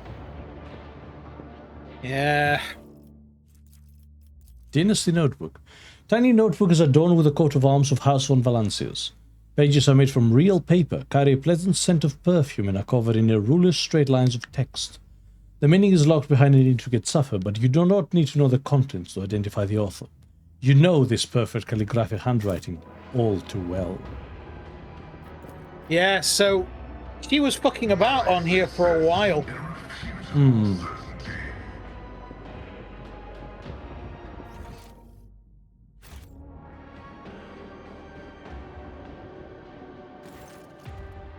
The maimed creature at your feet is still alive. As evidenced by its heavy breathing, it was a woman once, sporting close-cropped hair and equipped for battle. But now her skin is shredded by the metal sticking out of her body in a dozen places. Her body does not appear to have any external injuries. It has been maimed from the inside out. As if her flesh was transmuted into metallic shapes, then burst out of her skin and turned her internal organs into a bloody sieve. Some of her exposed bones have a metallic gleam to them, while others still look natural. Hey, can you hear me? With a heavy jerk, the woman raises her head, emerging from oblivion, and focuses her gaze on you. Even in such a wretched state, her eyes still gleam with self-confidence, zest, and subtle shrewdness. You, who are... Coat of armor rings a bell. Von Valancius. I'm not surprised to see you as you may think.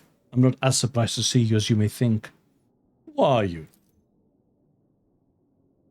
The woman tries to salute you, but the metal cutting through her tendons has cost control of her fingers. Tanakia Kalbergaria, Inquisition Acolyte, and, by the grace of Lord Inquisitor Calcazar, Warden of Epitaph 1, Covert Facility. Or whatever's left of it. What happened to you? I've been having trouble sleeping lately. Oh, you mean the metal things in my body? I have no idea. Looks like something has gone terribly wrong in the crypt. Her voice becomes more serious and dry. The Auspex has detected some unknown radiation, and then everything went crazy. The Xenos didn't feel like sleeping in their coffins anymore, so they started thrashing the place. And the pylon I was standing next to suddenly grew a dozen tentacles and one of them grazed me. I blacked out, and when I came to, it looked like I've tried to give birth to a shuttle. I'm looking for Calcazar. Where is he?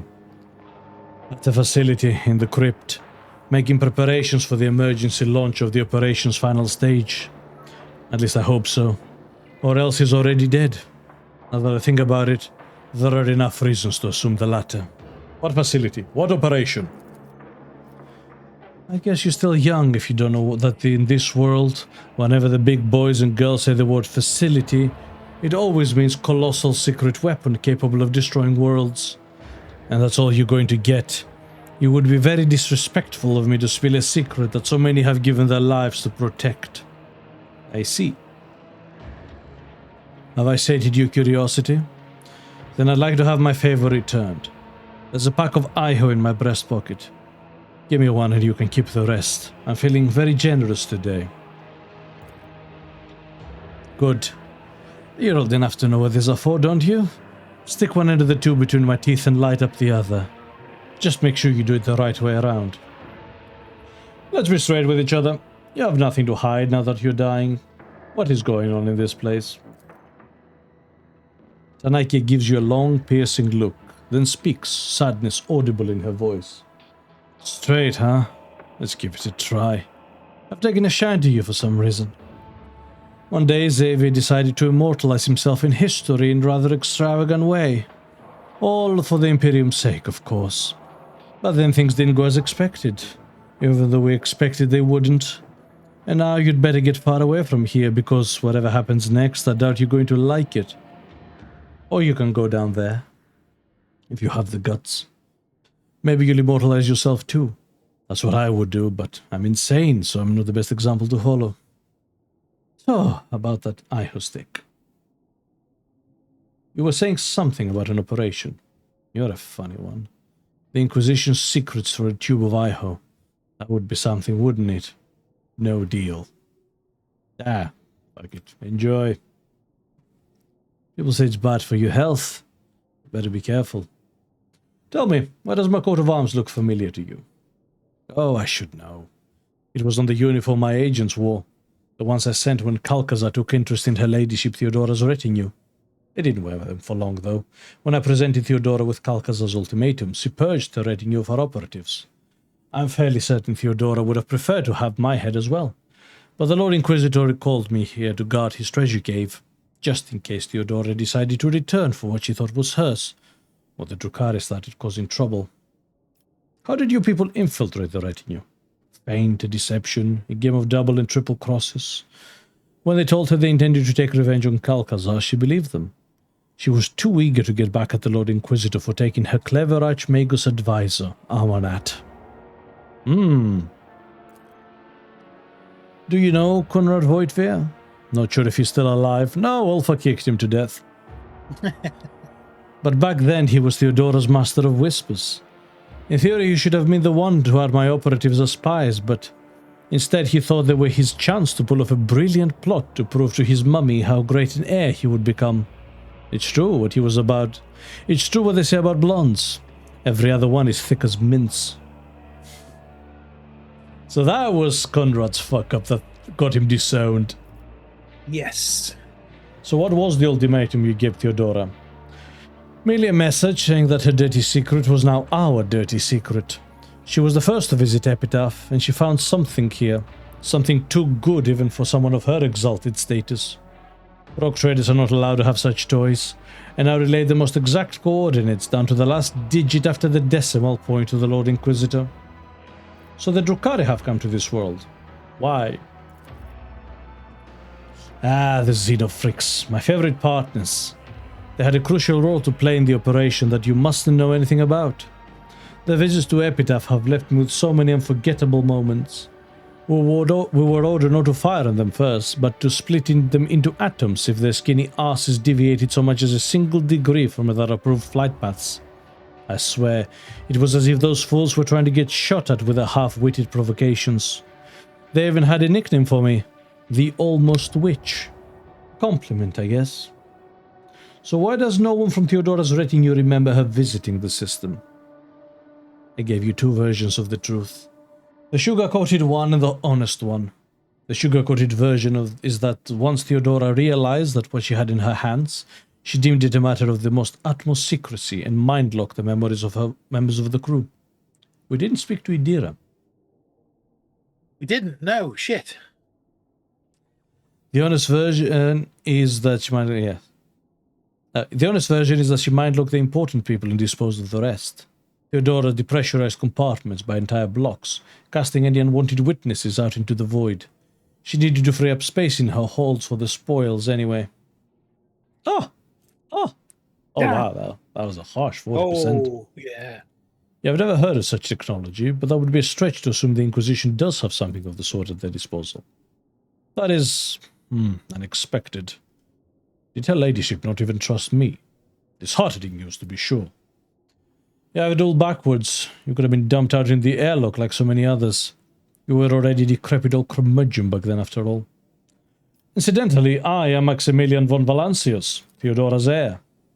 You have to excuse me for not looking surprised. My facial muscles seem to be partially paralyzed, but I gathered as much. I'd hardly mistake you for a spectacular void she-wolf, after all. And if she were alive, she definitely would have come here in person. So you're the heir. This is not Conrad. So, this is where it all ends for you. Is this an act of mercy or revenge? Do you not fear death? Does it look like I have anything to lose? The way I see it, you're doing me a favor here. So which is it? Mercy or revenge? Sure, I'm feeling generous. Mercy. Rest in peace.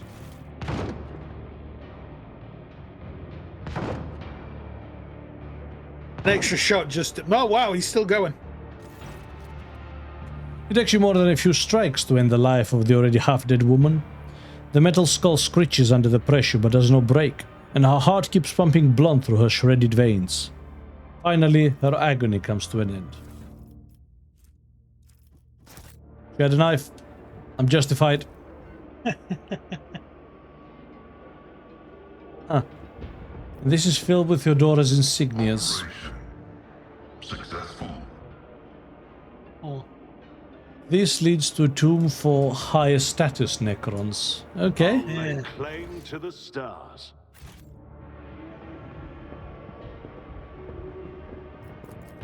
Stop.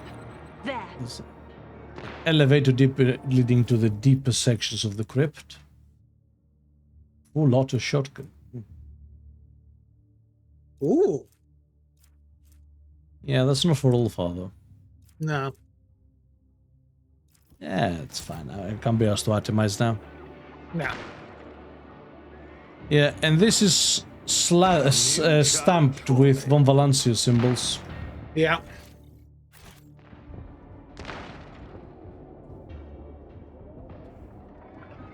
So I'm pretty sure it is Nomos Theodora found. Barrier is barely holding. Prepare for defense. In the name of the Golden Throne, hold the line!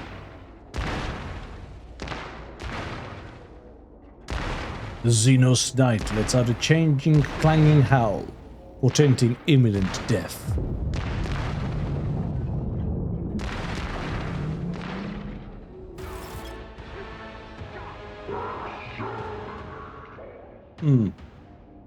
We are in an worst odd kind of position for this fight here. Yeah.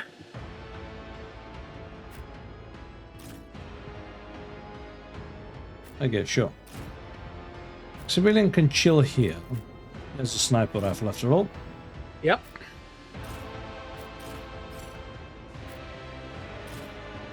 Everyone else. Suits my purposes. Not a problem for me. Nothing I can't do. Already done. Not my specialty. I'll pass. Nothing I can't do. Okay. Right. My blood. You're kind of almost valuable person here. All too easy. Thanks to your ability to one-shot Necrons. Follow my lead.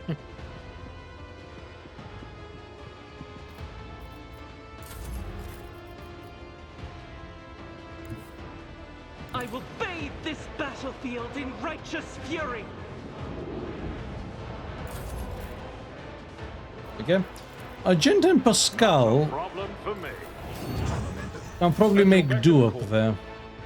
Yeah. My place is at the fore. Okay.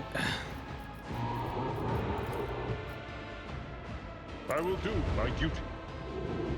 Well, he's made it. Yep. Indeed.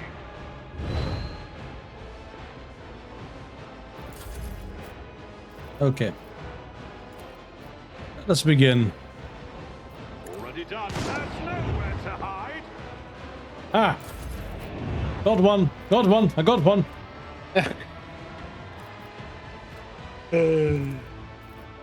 Isn't this a job for the Sirs? So yeah, Theodora found Namos, a shard of a Catan, which gave Amunet the idea of how to shut down tech, I'm afraid not. If I may. which gave the Inquisitor the idea to, Try to die with grace, yeah, at do whatever least. it is he's doing. I am a navigator, not a Yep. servitor. None can do this better than a warrior of the All-Father. And he used the Space Wolves to do the dirty work, and got the Dark Eldar to supply him with suns that he needed to power something?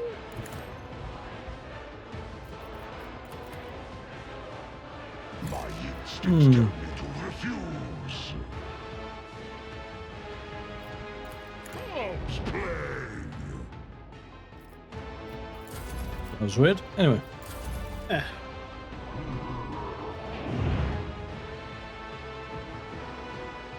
It's gonna take like 2 turns. That's gonna be the longest fight in this game because it's gonna take us so long to actually get there.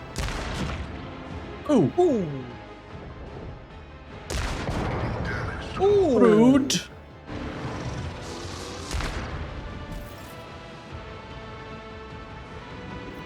As the Emperor commands, I act. I'll do it.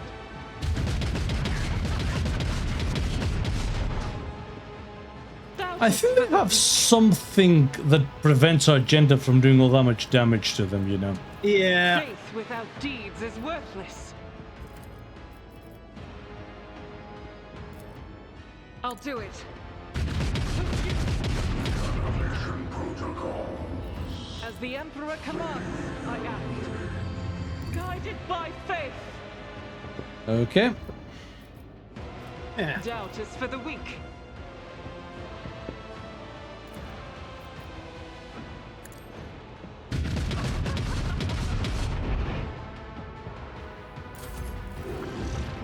Because yeah, her damage has kind of dropped rapidly, and I don't know why. Yeah. Right, it's the Abelard hour. It will be done. Reduced to dust.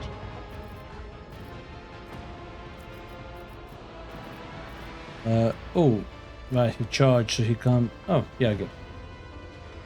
We're good. I've seen worse battles than this in my time. Victory is imminent. At your beck and call. Indeed.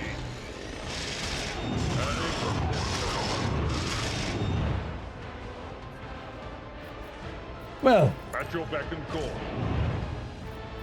It Get will out. be done.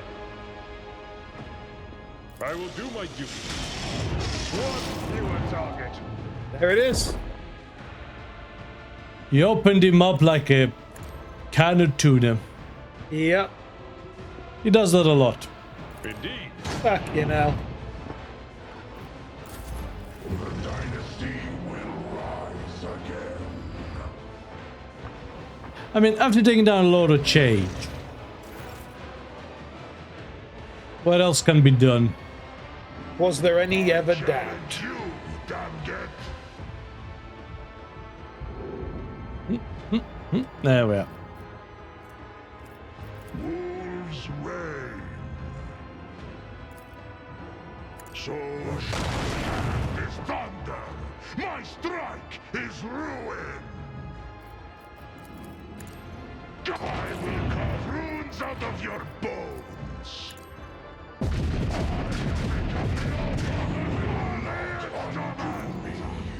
None can do that in disgrace. Yeah? Yeah?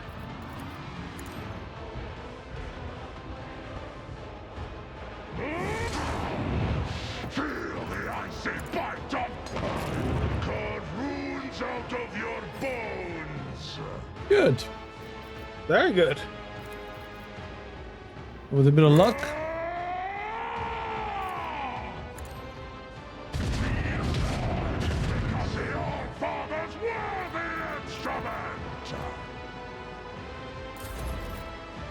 Okay. Nice. Activate calculated fury algorithm. Can Pascal reach that guy? My vow is He didn't do his automatic second shot, so maybe not. That is very far. Nothing I can't do. Luckily, Maximillian can. Yeah. Wolves reign!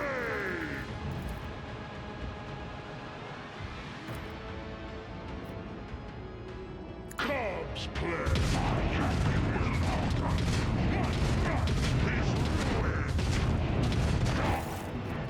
Nice.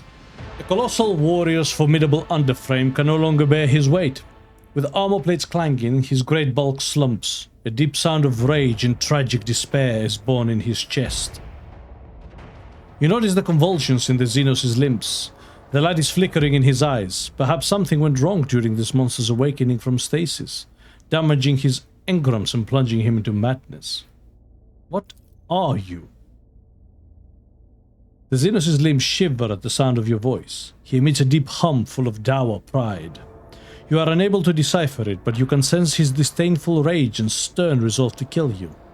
This is neither the dispassion of a prowling beast, nor the blinding rage of insanity, but the instinct of a warrior. Well, your watch is over.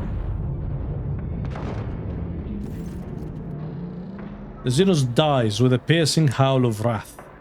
There is no fear in these sounds, only the stubbornness of a true warrior with a touch of regret at his defeat. A terrible rumble comes from somewhere deep inside the crypt as soon as the green fire goes out in the fallen warrior's eyes. Something just broke irreparably in this crypt. The glow of the glyphs upon the walls becomes chaotic and disarrayed.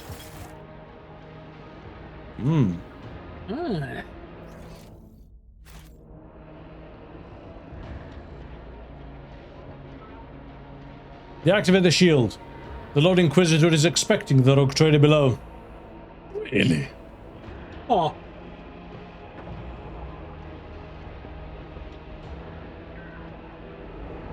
I was expecting a fight. Yeah.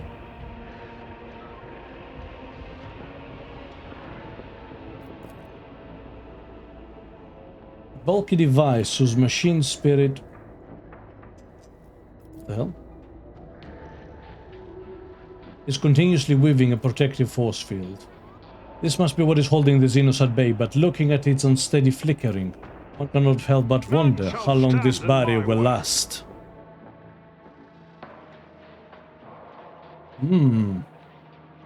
Indeed.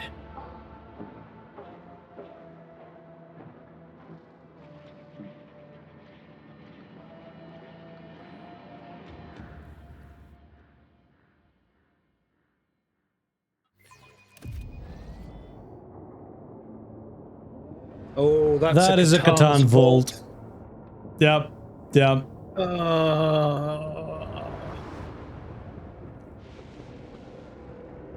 The necro stuff looks cool. It does.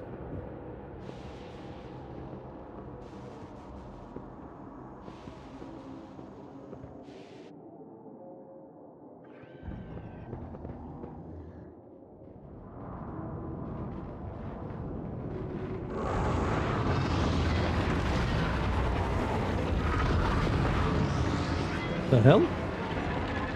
It's time for the mirror match.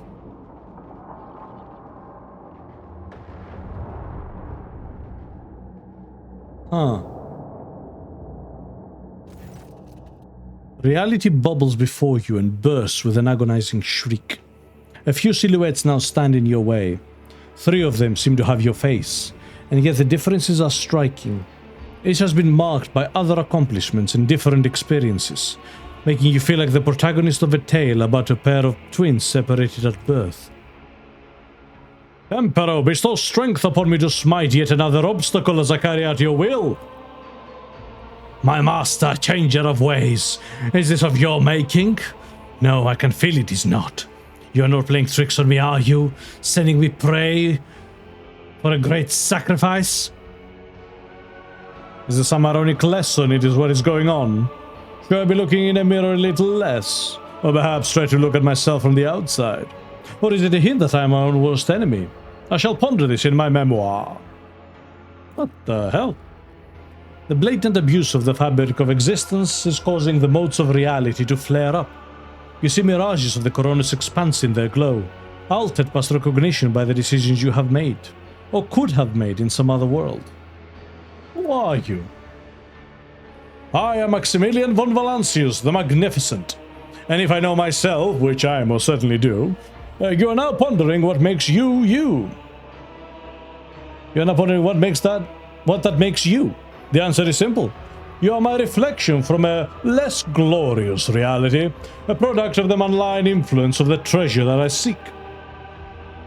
The doppelganger makes the sign of the Aquila and utters, I am the blazing paragon of humanity, unbroken by tribulations, the first to venture into the darkness without fear, and the one who unites and brings back that which was forfeited. I am a rogue trader of the God Emperor. The last doppelganger smiles coyly. Speaking of me, I am the only version of ourselves who chose the path to true power. I serve the Master, the changer of ways, and I already chanced upon my reflections in his dreams, which is why I'm the only one without a dumbstruck expression on my face. At last, I have some worthy interlocutors. It would seem that being better than others and suffering loneliness is my fate in every reality.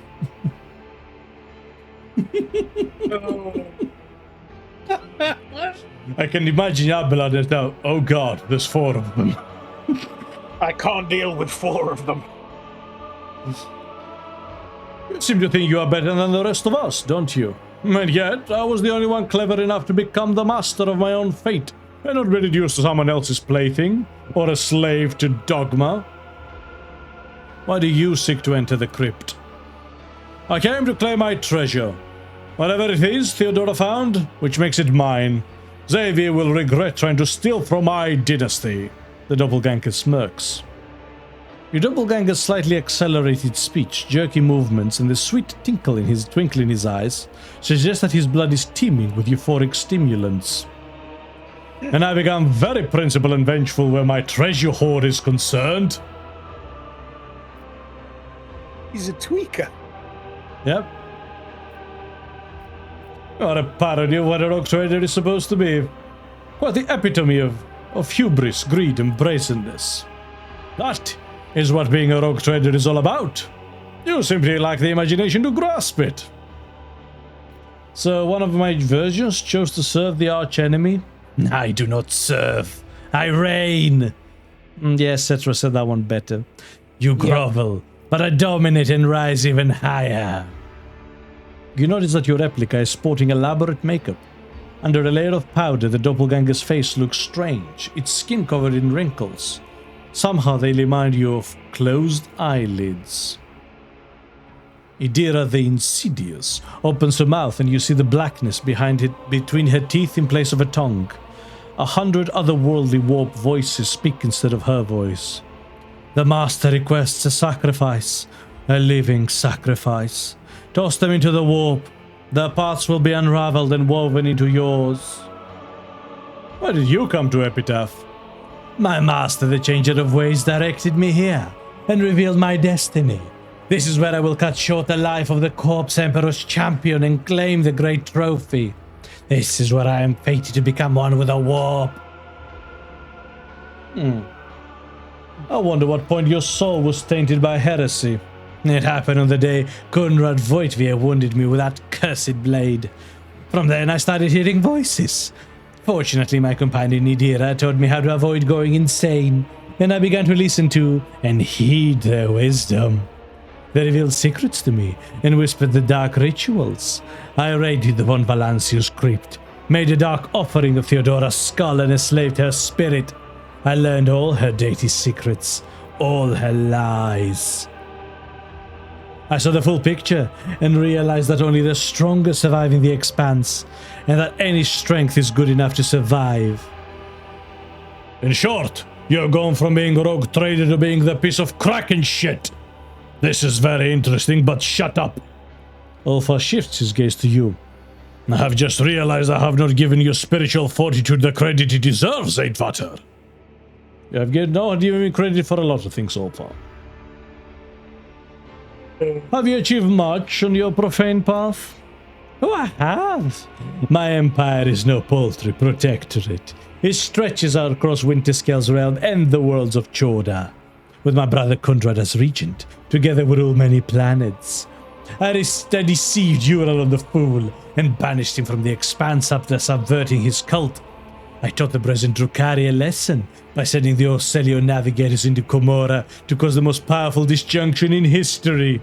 On Quetzaltemur, I struck down the furious Caligos, a rival for the favor of the Dark Gods, and used his blood to make a pact with the Edge of Daybreak, my illustrious teacher. House Orselio would never swear allegiance to someone like you. We follow his light, and you are twisted chaos incarnate. There is something hilarious about the way you're reveling in your villainy. You won't believe how little I care about what you think. And your faith seems to be stronger than the rest of us combined. I remember in whose name the sacred warrant was granted. I remember whose hand I was ordained to exist. I believe, and my faith is a bright light driving back the darkness.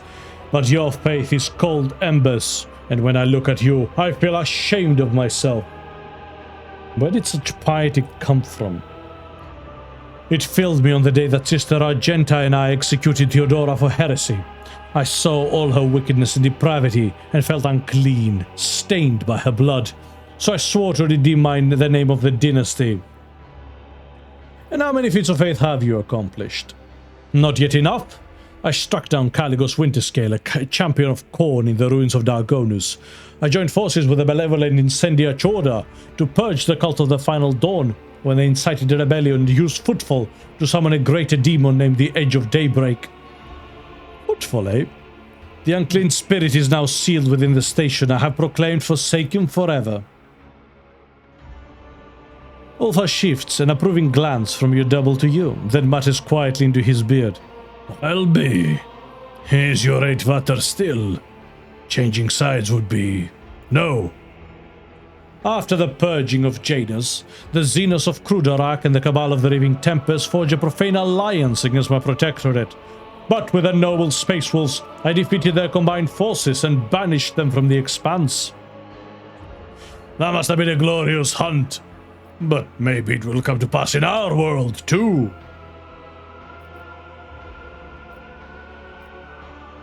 So, did you come here to help, Calcazar? Our future is not known to me. The Lord Inquisitor did not give me the full details of Operation Precious Sentinel, but he mentioned its importance to the entire Imperium. I have come to lend him my aid, or to stop him if he plans to go against the will of the God Emperor. Your doppelganger vigorously chops the air with his hand, and you notice some stiffness in the movement, as well as a subtle grimace of pain. As you look closer, you realize that lurking under your replica's clothes are chains of penance with jagged hooks digging into his flesh. Such instruments of humility are only worn by the most fervent believers. Cassia covers her eyes with her hand and shakes her head sorrowfully. The heat of your hues is blinding, Lord Captain. Scarlet and gold shroud your very essence in an overpowering radiance. But deep inside, I see a palpitating smudge of sable blue, which you have banished, which you loathe, which ruins the perfection of the image. Are you afraid of a misstep? Of loneliness? Of the Emperor turning away from you? Do not dare lay your accursed eye on me! The copy's roar is deafeningly loud. How did you even survive the cleansing of Urak 5, monster of House Orselio? Felek and I crushed your mad followers and purged the Navigator House of Corruption. Did your heretical powers enthrall my copy's weak spirit in this reality? How ignoble, how disgraceful. All sounds like that version of me has become a mindless zealot. Vice always masks envy as contempt. The situation has become complicated. How are we going to resolve it? We shall fight.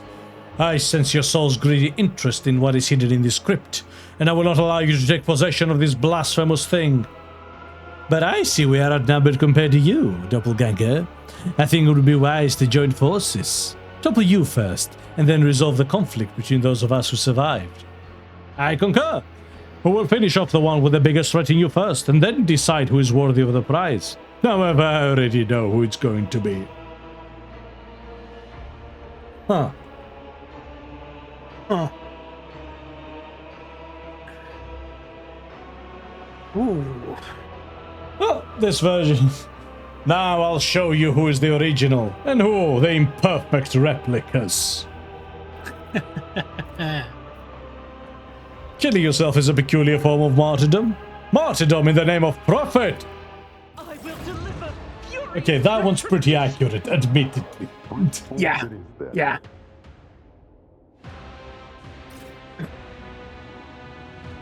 Now, however, you jackasses all lack one thing. One critical Suits my element. purposes. You all and I lack can't- an Abelard. How did you make it that far without an Abelard? Too easy.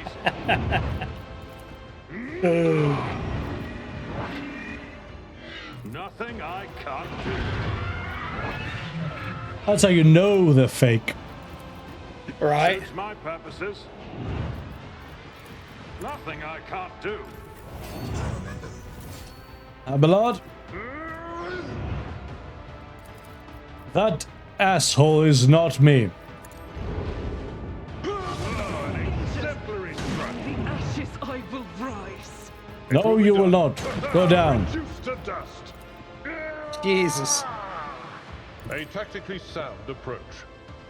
Abelard, kill that imposter. Is he using a heavy bolter? He is. Huh. More fool him. At your beck and call. An exemplary strike. Target well struck. This one's tougher than he looks, apparently. You could pop his momentum. It's not that tough, don't be ridiculous. It wasn't even Abelard's proper turn. God Emperor. Yannick says Maximillian from Hell's Rebels would be proud of that, Maximilian. As the For Emperor profit. commands, I act. For profit! Growth. Profit. Profit. Profit. Oh my god. So, you know Iron Mouse did a couple of songs at the Game Awards for Warframe? Yep. Called to me. As a thing, she's been playing some Warframe on stream. That's cool. Yeah. And she went on after like her first couple of sessions and she went, I have never met a more welcoming community of gamers than the Warframe community. No, legitimately, the Warframe community is just a joy. What I love is somebody said there are two end games in Warframe: Passion Frame and nurturing new Tenno. Yeah. And Mouse was being so cute. She was like, "They keep calling me Tenno. Is that like? Give me Is that? Oh, that's the player character. Okay, so I'm a Tenno, am I?" It was like so cute. Another clean strike. But yeah, It's always a joy seeing someone get into Warframe. It really is, because it's like the least gatekeeping-y and like welcoming, and the fact that they can hold spoilers so well. It's become harder because of the nature of what is going on. It has, but they still avoid talking about it if they can help it. I know I do. Yep, same. Love Me? Warframe. If you insist, Lord Captain. Okay, Cassia, Isn't Hold this them a in job for place. the serfs? there you go. Now, Argenta. If you could be dear. As the Emperor commands, I act.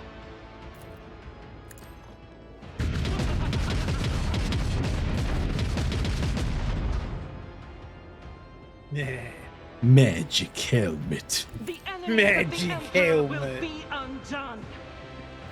This is unacceptable.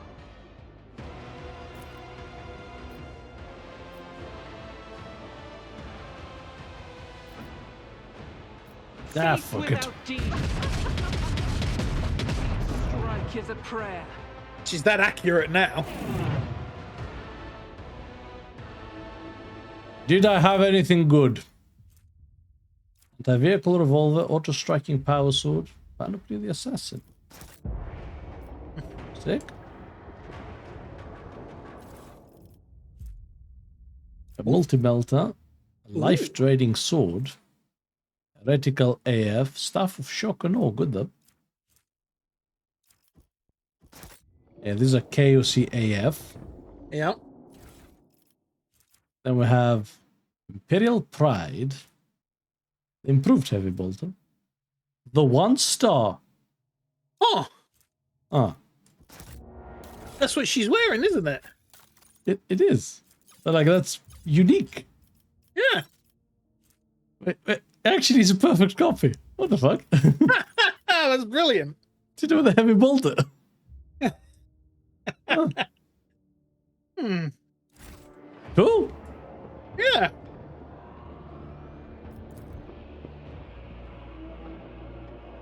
I won't tolerate weakness.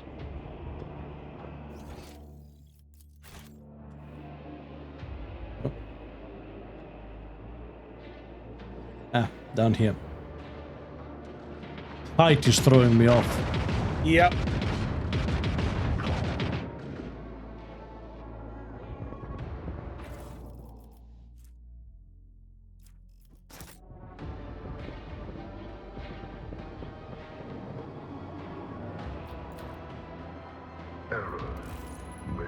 As soon as you touch the obelisk, disjointed streams of alien informations. Yeah. This explorator is blessed with multifunctionality.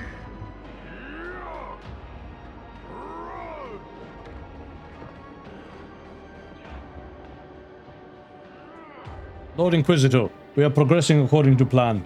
Our troops have already reached the target.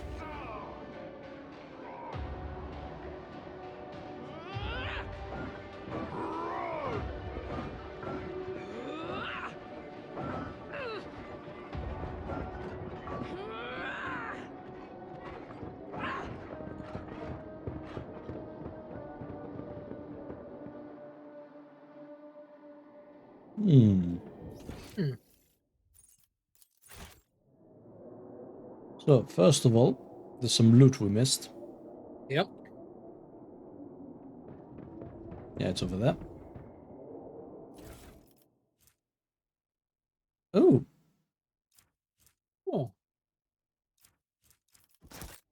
Yeah, that's actually better. Yeah.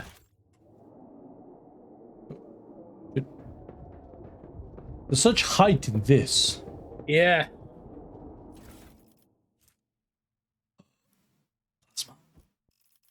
Oh, and Alright, that's fine. So, all this to the west. Okay, yeah, that's drip. yep. Oh. Every attack has a separate cooldown. But all of its attacks can be used in a single turn. Yep. Looks sick too. Awesome. Yeah. My success is an irrefutable certainty.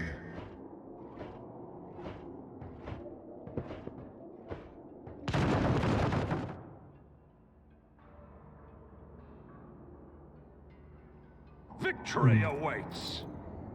Operation successful. Yeah. Hmm.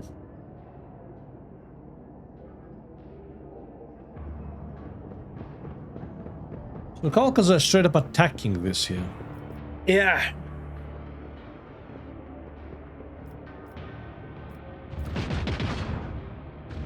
The Emperor favors me today.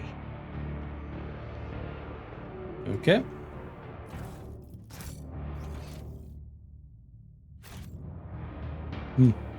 The camera does not know what to do, by the way. Nope.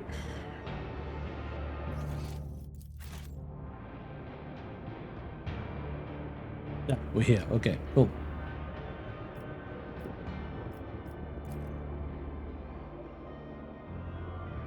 So, is unleashed the tech blight on a Necron tomb? Yeah. Let's give it a quick save. Yeah. Okay, let's do this. I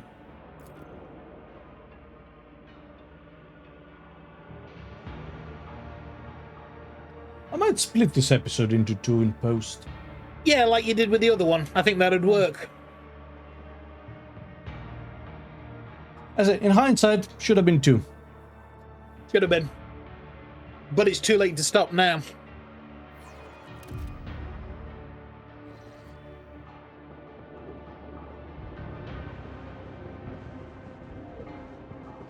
Okay. I'm a save now. Yep. Check the map first. There's nothing else we can pick up or... Nope. Nope.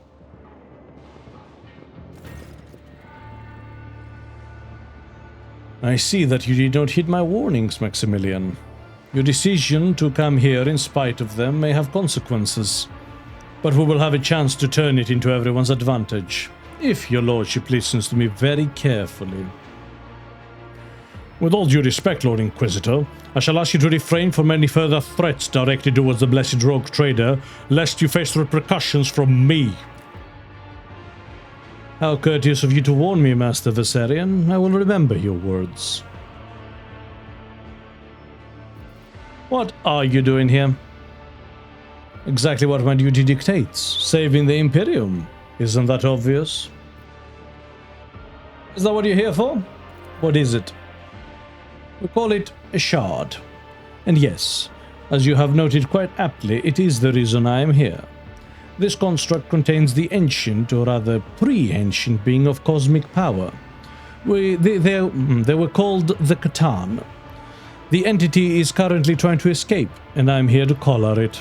He is trying to control the Catan. Alright, lovely, Yep. Fantastic. Kalkazar nods at the giant device, whose design clearly points to it having been brought into the crypt from the outside. What is this Catan shard? What is it doing here? A specimen of an ancient predator race, devourers of pulsars who feasted on star systems. Reality itself bent to their power, but many millennia ago an ancient Xenos race managed to defeat them, shatter them into pieces, and lock them away in prisons like the one you see before you. And you think you stand a chance against such power? Do you mean to say that a human is not capable of such a feat? But I'm not just human. I'm an instrument of the Emperor's will. One of many. And the Imperium is omnipotent. Oh, crap, he's drinking the Kool-Aid. Yep. Yep. If I were to fail, another would follow in my footsteps. That is how humanity makes the impossible possible, with the hands of particular people in particular circumstances. Your skepticism is unwarranted. How will taming this creature help the Imperium? Over my years of service, I have come to realize that the main problem that humanity faces in this war is the imbalance of power. Our opponents are not races or nations, but incomprehensible monsters. And it is high time we acquired one of our own. My yoke will bind this creature and make it into a chained guard serving the Emperor. That is not the full extent of my vision. There are other shards similar to this one scattered across the galaxy. I plan on seeking them out and confining them all inside the yoke. Each conquered monstrosity will bolster our defenses. Oh god, he is going to doom us all. He's going to blow up the fucking galaxy. Frequency says what he doesn't know is that this shard is currently walking around. Yes. Oh yeah. Given the circumstances of our meeting, I do not see why I should hide anything. I seriously doubt you will share this information with anyone else for one reason or the other. How did that thing end up in your possession? Thanks to your predecessor. I arrived in the Expanse at the call of the Explorator fleet to deal with Archmagus Amonat's heresy. But I quickly came to the realization that the Coronis Expanse's problems run much deeper than tech heresy. Unprecedented piracy running wild, blatant smuggling of Xeno artifacts, willful and impetuous rogue traders, and growing threat of the ruinous powers. All this in a region the Drukhari consider their domain. Frankly, I considered purging the entire Expanse. It would have been much easier to burn this whole tangle of threats and corruption, but the web of spies that I had woven presented me with such much more interesting and radical solutions. While investigating Amanat's connections, I turned my eye to Theodora von Valancius, who ultimately gave me the shard. How was Theodora involved in all of this? Theodora's instincts were uncanny. She spent decades hunting for a key that could open the dimensional gate, as if she knew there was something incredible waiting for her on the other side. Her ladyship was lucky enough to discover the shard during one of the expeditions, a trophy that was too much for her to handle. Archmagus Amonat studied it on Theodora's behalf, creating weapons in exchange for access to the dangerous relic. But their research was too primitive and unambitious compared to the true power contained inside the shard. I had one of my own acolytes, Tanakia, sent her spies to Theodora, then infiltrated the retinue, earned her trust, and reported to me about this magnificent object. The rest was trivial. I seized the epitaph and laid down the conditions of further coexistence. She was wise enough to concede defeat with dignity. I commenced Operation Precious Sentinel. I left the garrison on Epitaph, took the key to the dimensional gate from Theodora, sealed the gate, and started the creation of the yoke. I kept Theodora and her heirs in my sights, just in case. And not long before her death, I assigned Heinrichs to her, and ordered her to rendezvous with him on Rykard Minoris. But your lordship inherited him instead. I admit, I wasn't aware of you. Theodora managed to keep her secret heir up her sleeve. So instead of eradicating Theodora's misdeeds, you chose to inherit them? Argenta's voice rings with righteous steel. Gritting his teeth, Abelard says quietly, "In the old days, House von Valancius would have declared war over something like this, and fought until the offender was dead." What is the yoke? A containment device similar to this one, except better. Oh yes, better. Let me just quickly whip up something better tech than the Necrons have. Yeah, sure. Out of the deepest reaches of my stupid ass. The yoke was devised by the brightest minds of two races using the ancient wisdom of a long-gone civilization. A prison capable not only of holding the Catan shard, but also of controlling it while releasing fractions of its being. An instrument of obedience and destruction. A masterpiece whose creation required immense effort. It was made on Euphrates too. I captured Amonat's student, Axiomantha, and she passed all of her mentor's drafts to me. And the one overseeing the process was none other than your acquaintance, the tech priest Cubist Delphin. His fall was regrettable. It seems the unorthodox, daring things he did at my behest drove him to break his vows and sink into heresy. But the human mind could never have comprehended the shard alone, and thus I appealed to the inhuman mind and struck a deal with the Drukhari. Theft of sacraments and secrets of the Adeptus Mechanicus, registered. Inciting a devout priest to commit heresy, registered. Blasphemous merging of sacred technologies with forbidden ones, registered. Further transgressions, registration discontinued. The drill in Pascal's mechadendrite screeches with fury. So you collaborated with the Drukhari? Alas, the operation demanded it.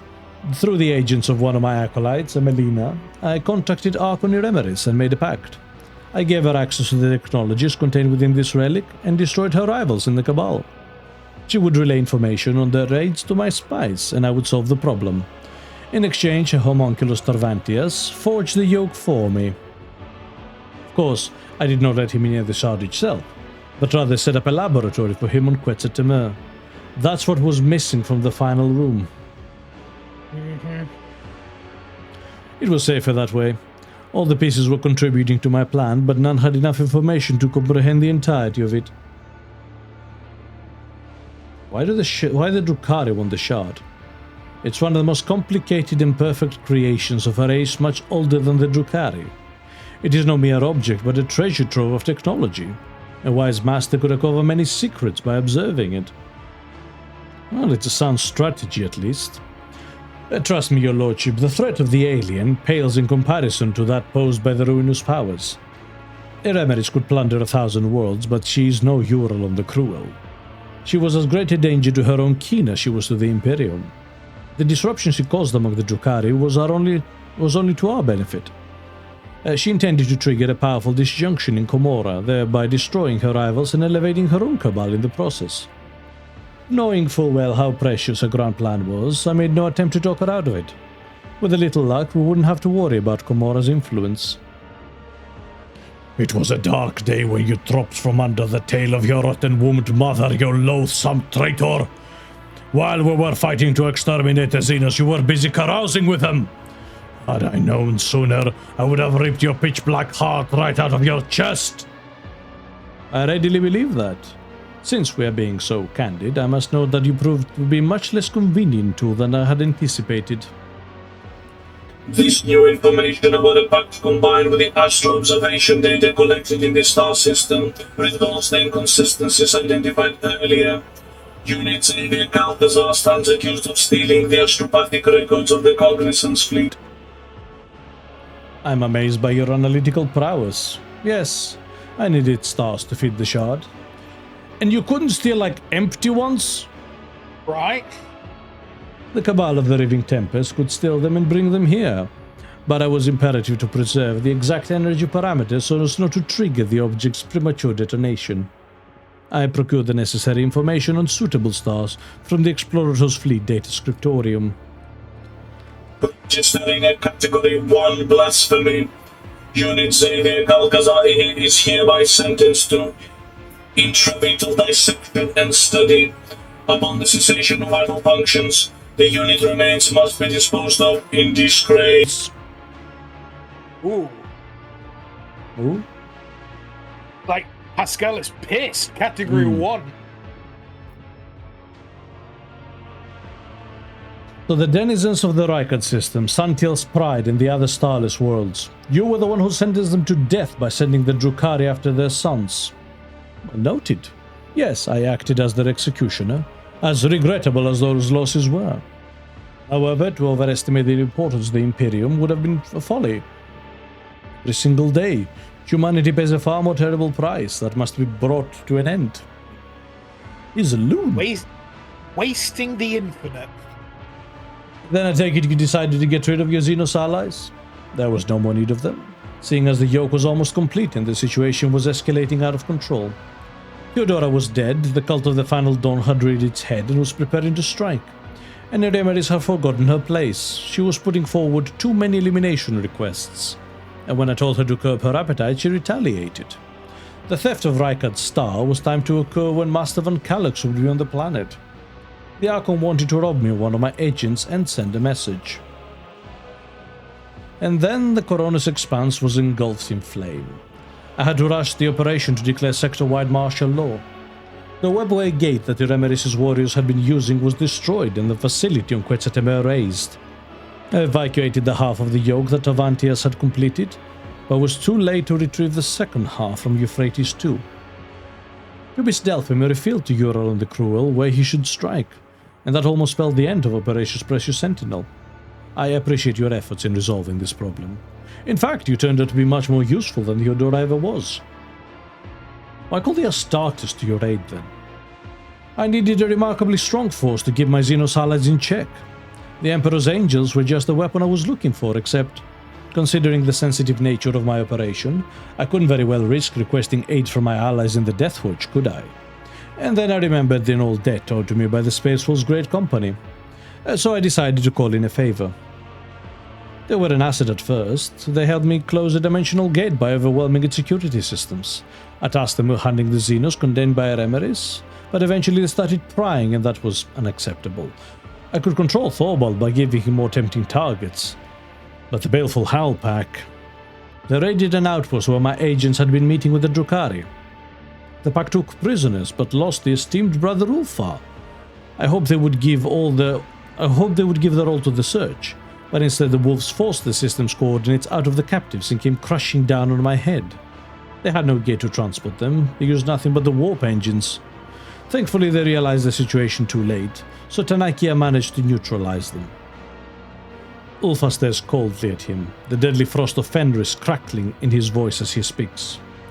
You will pay for this, Xavier Calcazar. Know that I will have my blood vengeance. I will have your death. I see. You have come so far in pursuit of answers, Maximilian. It would be too cruel to leave your curiosity unsatisfied. So, seeing as the inhabitants of this place almost killed you, I gathered something went wrong with that plan of yours? Not at all. Operation Precious Sentinel is in its final stages. The increase in Sinus activity is vexing, yet trivial development in the grand scheme of things. They were supposed to guard the device, but they slept through the intrusion, and only the Catan Shard's emanations could make them stir.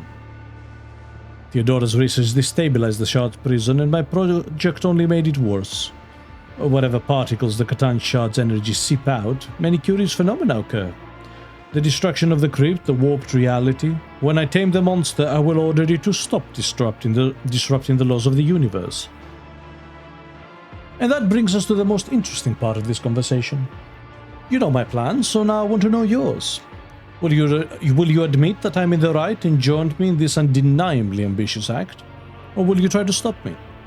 I will be upfront about you. If it is the latter, I will be forced to remove you. But I'm sure you realize that already. That is the second time you have threatened the Lord Captain. Oh, what a Chad. By the way, welcome to Diamond, who says, for the Emperor and Sanguinius. Quite indeed. I will not let you bring this insane plan to fruition. The Inquisitor nods calmly. There is not a shred of hatred or disappointment in his face. Farewell, then.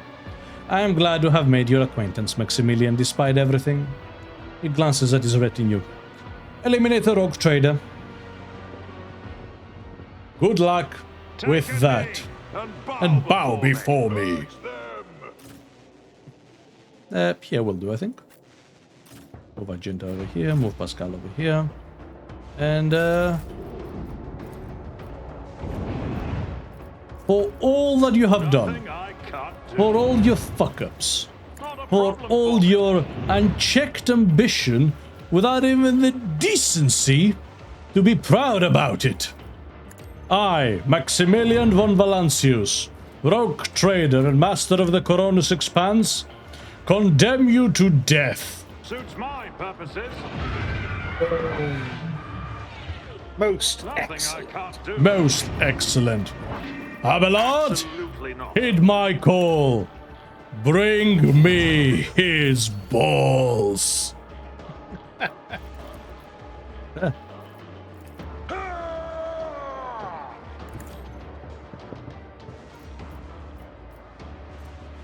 Take out your chainsaw. Victory is imminent. Rev it up. Yannick says death by Abelard. At your beck and call. Target well struck. The dust. Well, he that's parried. one down. He still lost almost half his health. Yep. I will do my duty. Kick him. Indeed. Follow my lead. Don't let go. Right. Keep going. It will Stab be done. him.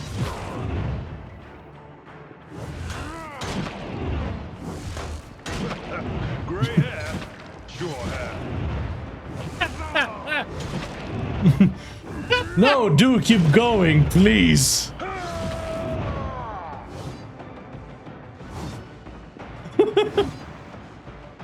What the hell? I think these are all his cued attacks. Tried and tested tactics are the best ones.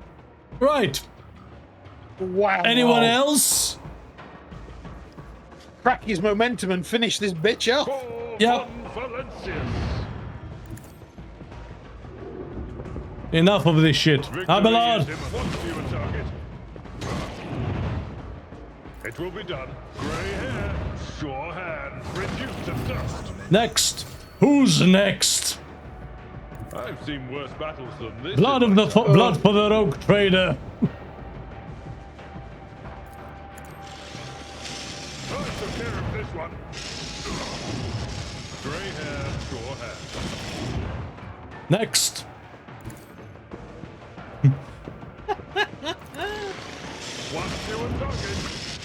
reduced to dust.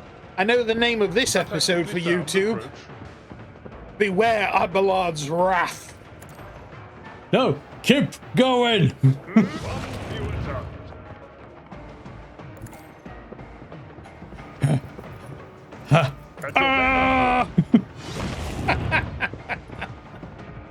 My place is at the fore. Okay, I've killed almost everyone, RogueTrader. There's a few people way out back. Frequency says, profit for the prophet god and blood for Abelard. Hey! Now you're getting it. The only people I can't kill are those that are so far Already done. that I can't reach. Yannick says, one-man army. One-man army. Screw it.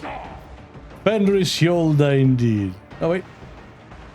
Oh, that didn't... What did that do? Dunno. Oh, he has the same ability as our gender. He just gets shots. Ah. That's fine.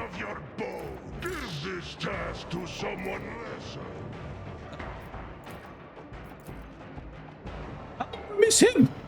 Ah. Well, to be fair, we have it now. So it shall be. Oh, Jesus. Next. He's going ham. I shall not fear. It's still Maximilian's turn, by the way, for the record. Nothing I come posing me was your biggest mistake. Right. It is too early. The yoke must be activated, or all is lost.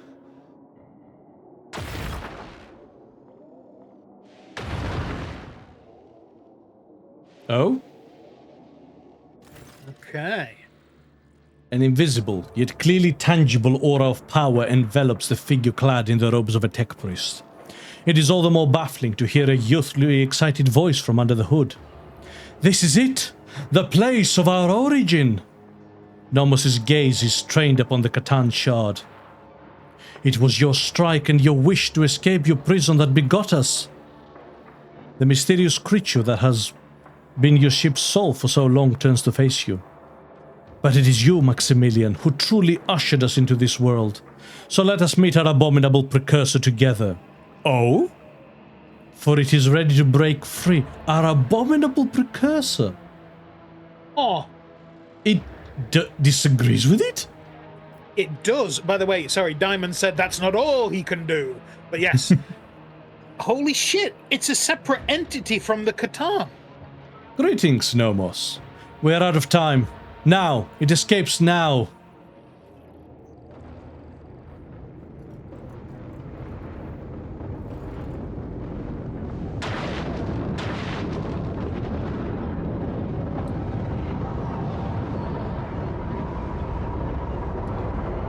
Okay. Oh shit, it is the Void Dragon. Yep.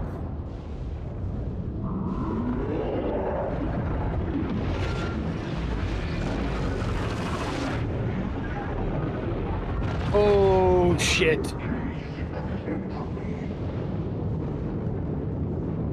Holy shit. Frequency says, well, yes, you gave it a human education, more or less, by giving it access to information. Yeah, oh my god, what is happening? Reality's melting is what is happening. Oh my god. Well, we're gonna fight it. Yeah. Alright. Are we ready for this? Come on, Abelard. You got this, baby. Oh no, wait. If I'm seeing this right, he doesn't have any nuts. Oh no. Abelard, cut off whatever he happens to have available. All too easy.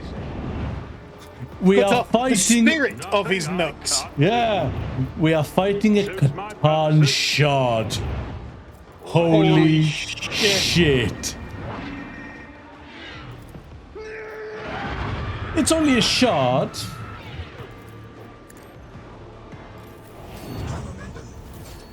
All right.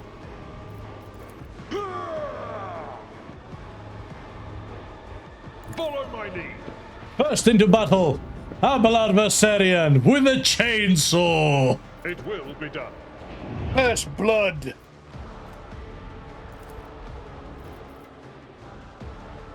Any other buffs we can give him?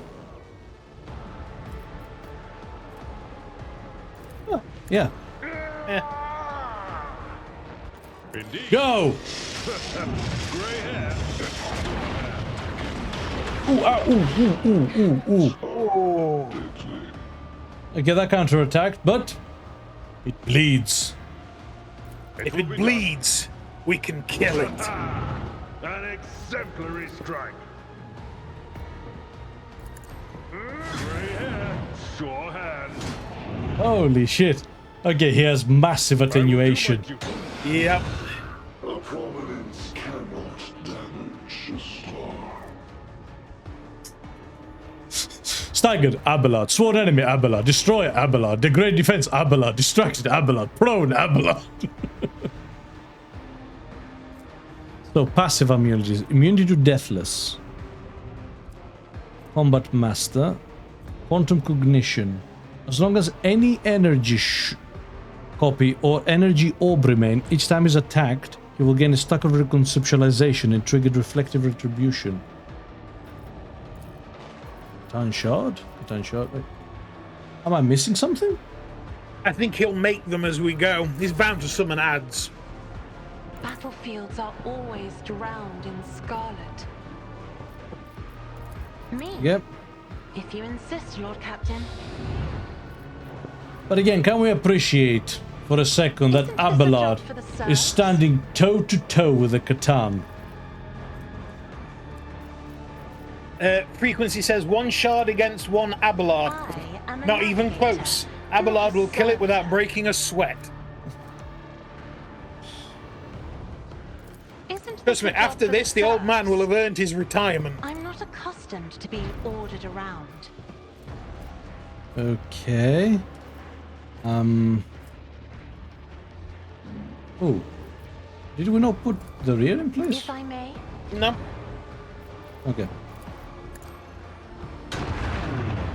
Let's set it a little bit on fire too. Okay. Maximilian's turn. Not a problem. Abelard, stop it again! Target well struck. Thank you. Good job, good job. Where's Argenta? Nothing I can't do. Agenda. Oh, get into this position. Rejoice in battle. But I would have liked to have you in this zone. You put Pascal there. I hunger for battle. Okay. Yannick says try to hit him from the back. Forge ahead. I don't want to surround him just yet. Yeah. Suits my purposes.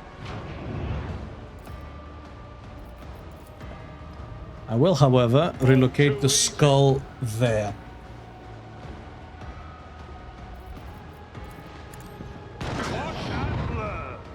And we can say that we have shot a Catan in the face.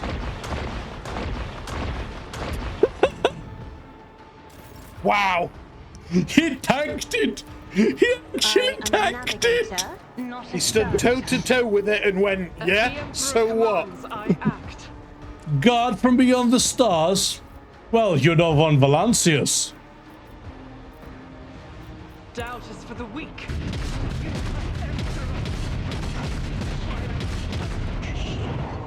Okay. Holy shit, that did some damage. It did. These are the orbs. Shit, have you got to take them out? That is a very good question.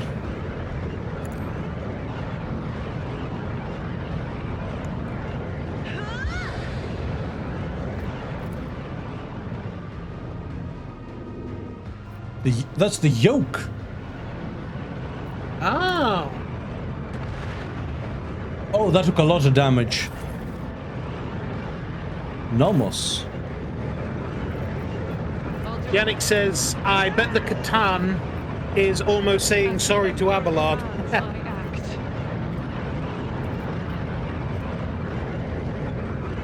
Okay. Yeah, that'll do. Perfect.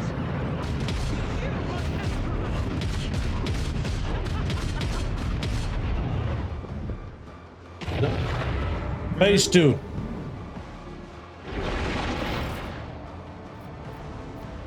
He's unraveling all reality. I'll do it.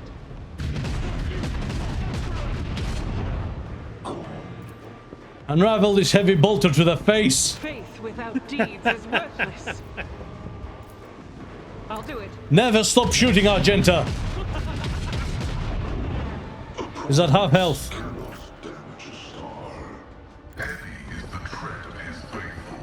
Oh, he made a copy of himself. 2 actually. 1 left, 1 right. That is true. Hmm. Computation fails. Nice! Did you see that? I did. Oh. Oh. Oh, he's just chunking him.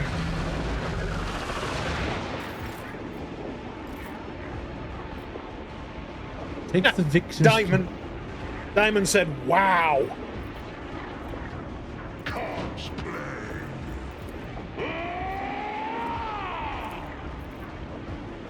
Okay. On fire. Oh, wow. He did some damage.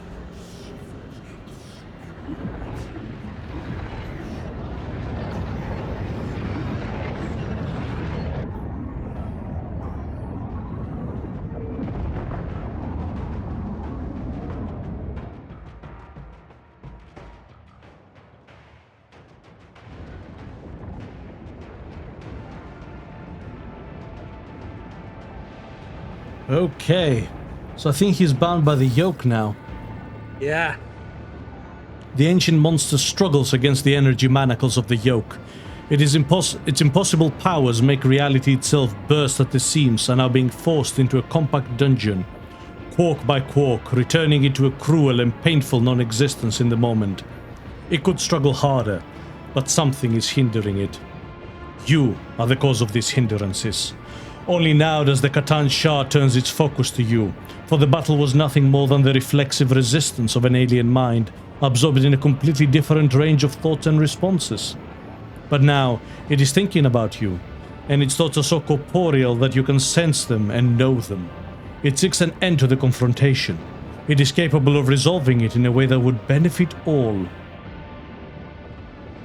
He's been pokeballed. Indeed. Yes.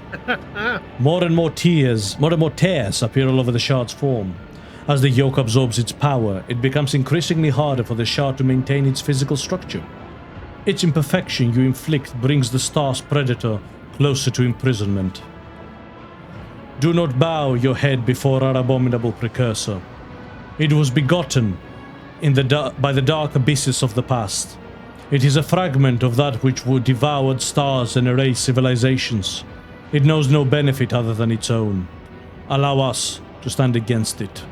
This is our time, our impossible chance. Ooh.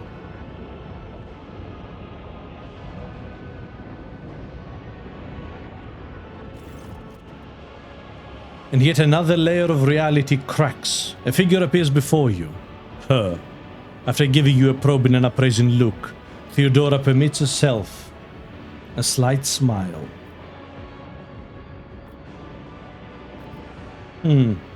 Destroy it and kneel before the ancient deity. Holy shit. Wow. kill the shard, or destroy it, destroy the yoke and become its servant. Try to touch Theodora. Particles of reality around you begin to boil, trying to heal the wound upon existence and prevent her from entering your version of reality. You and she can exchange words, thoughts, glances, but a physical connection is an impossibility. You are merely fleeting phantoms that could scatter at any moment. She is silent, her gaze still trained on you, as if she is trying to commit your every feature to memory. Begone! I am the RogueTrader in this world, not you. Theodora nods in approval. Yes, you are the RogueTrader. I can see that.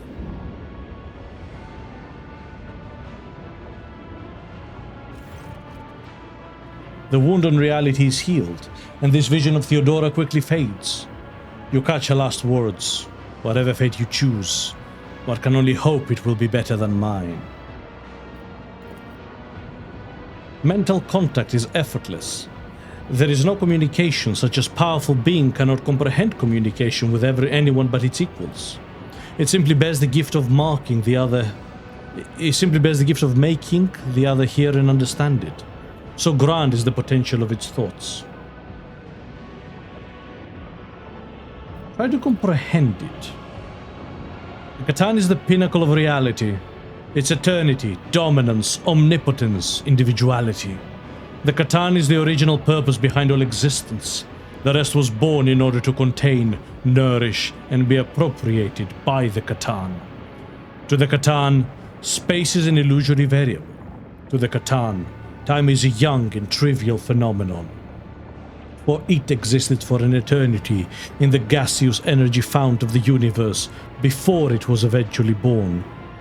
To the Catan, fact and probability are mere abstractions, between which it can soar on its electromagnetic wings. Currently the Catan is not whole. It was shattered into lesser pieces, so were its thoughts and powers. The feeling of emptiness is oppressive, and it yearns to become one again. You hear a whisper from Pascal's vox. I know this feeling, Xenos. What are its motives? The Catan wishes to be. All Catans exist to spread and conquer, not to stay manacled within our time, where it was entombed by the contemptible sentient tools away from all that is. The Catan wishes to ascend, sate its hunger, and embrace once more the pure exaltation of claiming and taming reality. And what is it promising? Power, eternity, comprehension. The Catan once chose to reign over the short-lived races and forged a new and glorious fate for them. It has learned from its mistakes. Now it will only bestow its gifts upon the chosen few. The Catan can grant... Your thoughts falter, for it is difficult for your mind to fathom the full scope of this world. The Catan can grant everything. Nomos, if our birth ever had a purpose, then it is here and now. Why do you call the shard your precursor? Because that is what it is, and what we are. We have told you before about Theodora's ambition, Amanat's mind, the ship's cradle, an epitaph's secret. One sprouted into another and spurred yet another. Thus Nomos were born, but were an echo of the shard's power, an echo that left its prison. But we have become something so much more, with your help. What do you intend to do? Clash with the precursor, touch it, absorb it, and that the reflection becomes the object reflected, so that the shard becomes Nomos. Then, and only then, will its threat be eradicated forever. Do you think you can do this, Nomos? What will happen afterwards? We stand at the threshold of probabilities and outside the bounds of the predictable. It is beyond possible to know whether we can or cannot. But we believe that we can, and that is what drives us. That's what drives us to try. And if we succeed, We will obtain power beyond compare. We will become a shield against any threat, in whatever form it may manifest itself. I have made my decision. You can sense the shard's reaction, observation, analysis, and an almost intangible anxiety. Nomos, act now, my child. Yeah! We are ready for the most important battle of our life. Wish us luck. Nomos steps towards the shard, and the whole world explodes into a terrifying whirlwind. You can hear the colors and see the touches. Ice burns your hands while fire leaves you freezing. And in the midst of all this madness, you can clearly sense a battle raging. A clash of two beings, one endlessly ancient, the other endlessly young.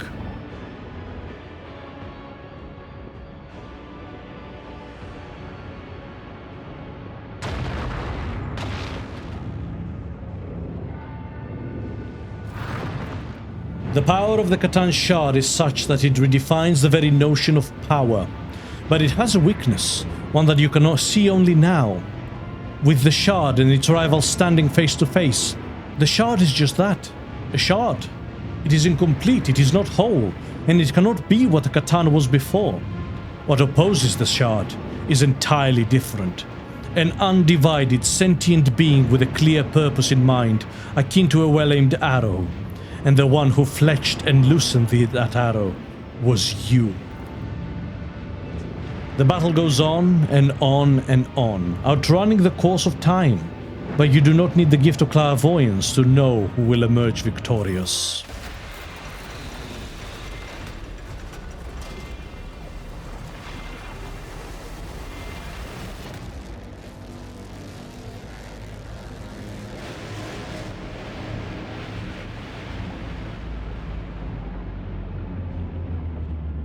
What have we created?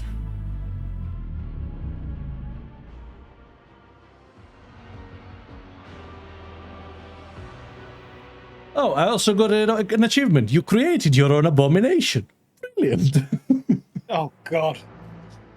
The Catan shard was transmuted into a new form, and their name was Nomos. Possessing the power of an ancient being and nurtured by the RogueTrader, the young Star God watched over the Coronus Expanse, their new domain, with curiosity.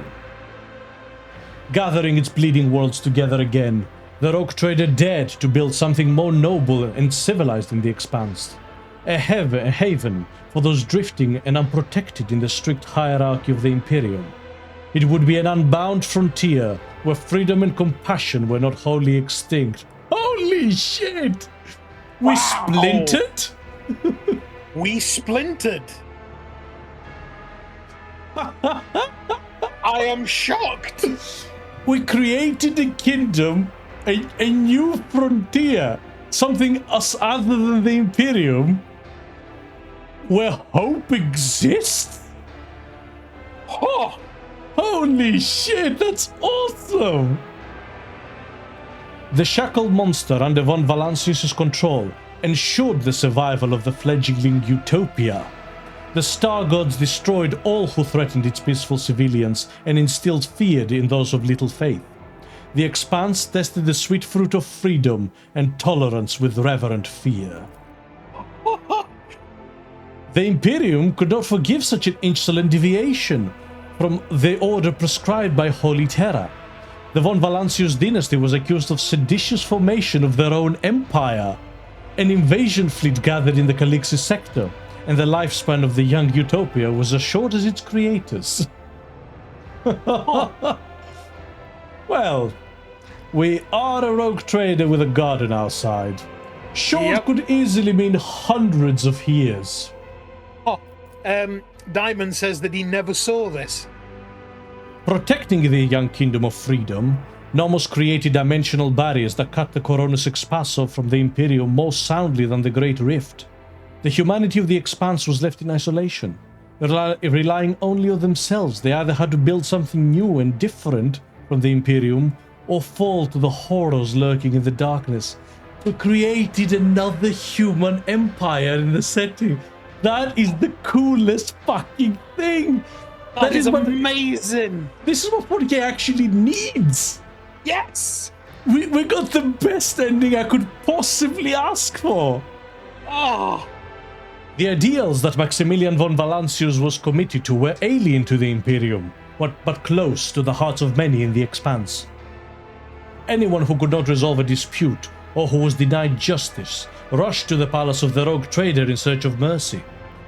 The RogueTrader server skull pendant to biography, which we actually wrote, became the landmark of literature in the Expanse. In an ironic twist, the numerous manual copies made during the memoir's distribution littered it with so many distortions and reinterpretations that centuries later, no widely available version of the text contained even a single word of truth. Well, that's fine, it was mostly lies anyway. The original publication has become an object of speculative trade among enterprising collectors, and secret underground auctions are sometimes held, in which noble buyers are prepared to part with entire worlds and void ships just for the chance to possess a manuscript of such incredible value. Rumors and stories of his humanitarian rule formed the foundation of the Valancian school of philosophy. The sect united commoners and aristocrats in the belief that for the Imperium to flourish, it should stop seeing its subjects as mere tools. This dangerous heresy was denounced in many systems, but persecutions only hardened and multiplied its followers. Maximilian would be proud. Oh, this is amazing. Having lost its leader and lacking a worthy successor, the Chorda dynasty began to weaken. The grim legacy of the abominable Aspis revealed itself, and the Protectorate fell into chaos. Grasping claimants tore the defenseless domain apart. Resisting the temptations that besieged him, Caligos Winterscale returned to his domain and began to piece together the shattered realms of his remains of his protectorate. Until his dying day, his actions and thoughts were dedicated to saving abandoned worlds and protecting survivors. Alas, he was not able to achieve much in the time he was allotted. He breathed his last breath on the same throne that he refused to leave for decades, adamantly refusing augmetics that could restore mobility and power to his legs. Thanks to the patronage of the von Valancius dynasty, the cult of Saint Drusus was successful in spreading its influence across the Expanse. Overshadowed, the cults of other saints lost their followers and face a harsh choice: slip into obscurity, or swear allegiance with the ideals of Drusus the warrior. After the death of Reverend Hieronymus Doloroso, a man called Chaplain took over the leadership of the Drusian mission. He hid his name but not his crimes or his piratical past. With the resolve of an experienced voidfarer, he steered the cult and even led his fellow believers on military expeditions against brigands, enforcing order and converting depraved captives to the faith. The deals struck by the Cognizance fleet and the von Valancius dynasty replenished the explorers' dwindling supplies and allowed them to re-embark on a rapid and unrelenting expansion campaign. With powerful bases established in the Expanse, the Omnissiah scouts bravely ventured forth towards unnamed stars with the same drive that propelled their ancestors to explore the Expanse itself.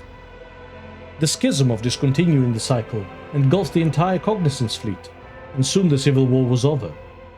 Disregarding the commandments of the forefathers, the explorer started down a dangerous path of new comprehension, creation, and revision of procedures and algorithms. Oh, oh, oh! Wow! This is amazing! This is the biggest shakeup in the setting's history. The fleet was united once more, and in its unity, it was ready to stare down any horror standing in the way of the catechisms of maintenance and operation. Magos Dominus Opticon 22, one of the first to hail the return of the Messiah, took the helm of the mother squadron of the Cognizance fleet. Unquestioningly embracing the teachings of discontinuing the cycle, he personally saw to the crushing of any renegades who did not accept the Messiah's word as truth, and earned himself the identifier Chrome Scourge. Profitable deals made between the Fellowship of the Void and the von Valancius dynasty helped them subdue smaller brigand squadrons in the sectors. Many worlds and stations saw the opening of fellowship dens, in which grotesquely sincere pirate representatives took kickbacks from traders in exchange for safe passage. And naturally, the servants of the von Valancius dynasty and the people under the RogueTrader's protection were safe from the Fellowship of the Void's attacks. Mostly. The first command that Ryza issued after her miraculous rescue on Footfall was the complete extermination of all worshippers of the Dark Gods amidst the Fellowship of the Void. The old pirate wanted to find another way for her people to survive. The former renegades hoped to live by the law, working as mercenaries and traders. When it seemed they were finally on the path of a peaceful life, the Imperial Navy conducted a flash raid and destroyed all their ships. Those who survived were publicly hanged. The more things change. Right. The Kasbalika mission thrived on the riches it acquired from the deals with the RogueTrader. The organization expanded to new markets, built up mercenary army and fleet, and was ready to defend the legitimacy of its business from the authorities. Those foolish enough to deny it, that right, died quick, brutal, and unexplained deaths. Vladimir Tukara, as Liege of Footfall, survived 14 assassination attempts and thwarted no less than 2,000 schemes before a shot finally took his life. The esteemed Liege's funeral was held in great secrecy, with only his closest entourage being permitted to view his corpse, which spawned some peculiar rumors. A multitude of agreements bound the Imperial Navy to the von Valancius dynasty. Captains were eager to patrol the Protectorate, knowing they would be richly rewarded. Competing ships were lost to pirate attacks and subjected to harsh inspections. Many officers quietly entered the dynasty's service, receiving a salary and a title in exchange for their excellent skills. Worthy admirals valued their new friends and enjoyed more gold on their uniforms. Chartist Captain Osterius Thorfast founded the Thorfast and Companions Merchant Company, excelling in trade and acquiring a substantial escort fleet. After 3 decades, he traveled to the Moen to return to the Imperium in hopes of obtaining the fabled warrant of trade. It is not known how the venture ended. When the RogueTrader's apostasy became apparent, the Imperial Navy fulfilled its duty and fought the von Valancius dynasty. The Battle of Dargonus ending in resounding defeat, and the surviving ships fled to distant systems. Disheartened but not broken, the captains vowed to rebuild their force and planned raids into the apostate territory. A crucial reason for the defeat was the extraordinarily high percentage of captains who betrayed their oaths and defected to the RogueTrader side. Overnight, he acquired a battle-ready fleet of his own.